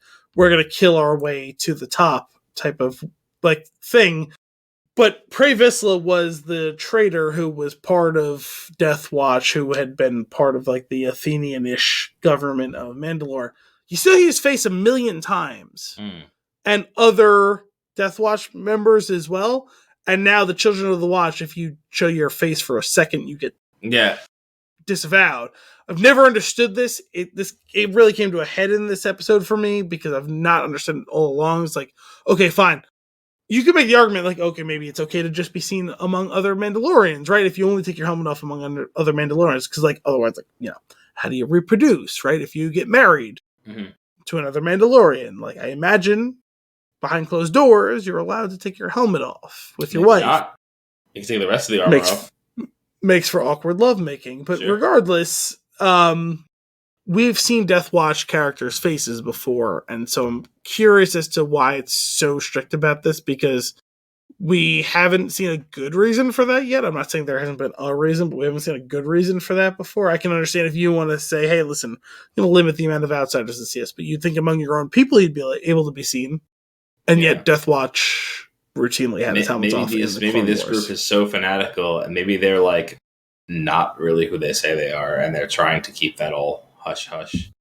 Well, it's not uncommon either to see like the IRA, like Irish terrorists, if you want to say it, like fighting against the Protestants in Northern Ireland. Like, I'm sure you have you have a whole bunch of them who were blowing up car bombs and shit like that. And you have a bunch of them who was like, no, I just think this is like an unfair injustice, and you're trying to take care of it legislatively. And like in the same way, like you have Death Watch, who is both actively lobbying in a political way to take over from Mandalore, and then also in an unofficial, unpolitical way, we're going to go blow things up and try and instigate change. Like, you can have factions that play both sides. I didn't really get the whole thing about, like, okay, he took his helmet off, you're not going to take any explanation, he is just gone, right? Considering Paz Vizsla had already said that he hadn't really lived up 100% to the Mandalorian way, but he was trying his best, and he was going to do the dual thing and try and take the Darksaber, and I understand it, because you take it in combat. We've already seen that in Harry Potter recently-ish, where it's like, fight for the Elder Wand, and take the Elder Wand, and fight for the Darksaber, and take the Darksaber, and it will lead to 1,000 years of peace. I'm skeptical of that. Yeah. Well, I'm kind of curious. There was a big setup there. We said this is going to be, I forget, 7 episodes, right? So there's 2 more? 2 more. So, it sounds like he was on board with going to help Boba Fett. So, like, are we getting another episode that is, like, going to be heavy in the Mando situation of him finishing whatever he's doing to bring his little chainmail armor to Grogu, and then coming back and joining whatever war is going to break out in the final episode of the season? I don't know. I'm curious. Not just like heavy Mandalorian. I think he's probably Like he wasn't just like, oh yeah, like I'm amenable to your thing. He declined payment. Yeah. He's fully in, like hook, line, and sinker, right? Right. Like, but I imagine we're gonna get him going off to see Groger. Now, whether we see that, it may happen off screen, and he may like swoop in to rescue the 11th hour, like 2 episodes from now. That's probably more likely what's going to happen, right? With all the setup to the ship, like the Starfighter will come swooping in the last minute when it seems like they're probably going to lose and just blast away everything. Yeah, I think that the next episode is really going to be the nitty gritty of trying to defend themselves, like from this attack. And I imagine it's going to be trying to coalesce the power that they have, the people who are physically there, and trying to go get the Tusken Raiders and stuff like that. And I imagine Din will show up at some point down the line, either right before the battle or in the middle of it, kind of like the way that Han Solo did in the original Star Wars, where Luke is all alone. He's trying to take down the exhaust port. He's trying to hit it, and like Han Solo shows up. And if Mando doesn't come swooping in with a Yahoo, I'm gonna be really upset. I would too, but you could see him come in and like strafe some enemies, and then after he's done the strafing, be like Yahoo. I kind of want to put $20 on it now that he's gonna say Yeehaw. Yeah. Okay. Go with the whole cowboy western vibe. Fair enough. Either that or that's what Boba's going to say while he's riding the Rancor. Or the Mythosaur, which they talked about with the Mandalorians, and they showed the symbol of again. No one's ridden one of those in 50 years, and also they may not exist. And it's like, but what if they do? Mm-hmm. Oh, man. Well, it was a great episode. I'm looking forward to the next 2. I loved seeing BD in the little cat droid is basically what he looks like to me, and I love what he ran off screen to chase one of the little rats, and I thought it was great. I don't know if you caught it. It was like the bottom right of the screen. He's just like, ooh, and he just chased one. No, there's a couple good Easter eggs between BD and whether or not it's BD. Was it BD1, right? Yeah, I think so. There was something else in this episode that I'm forgetting now. Well, the mechanic speaking Jawa. That was cool, but like that was actually tipped off. I'm pretty sure she said earlier in the episode I used to date one of them. Yep. She's a human who's dated a Jawa. Yep. And then she said they're very furry and made a weird face and did something with her mouth that I feel like was maybe inappropriate for a Disney property. Hey. But cool. But she was good. She was entertaining. Like Amy Sedaris has done a good job in this role. I think generally she does a good job. She's great as Princess Carolyn in what's the BoJack Horseman. Well, I think we're done with that one for this week. Looking forward to next week's Book of Mando Fett. Yeah.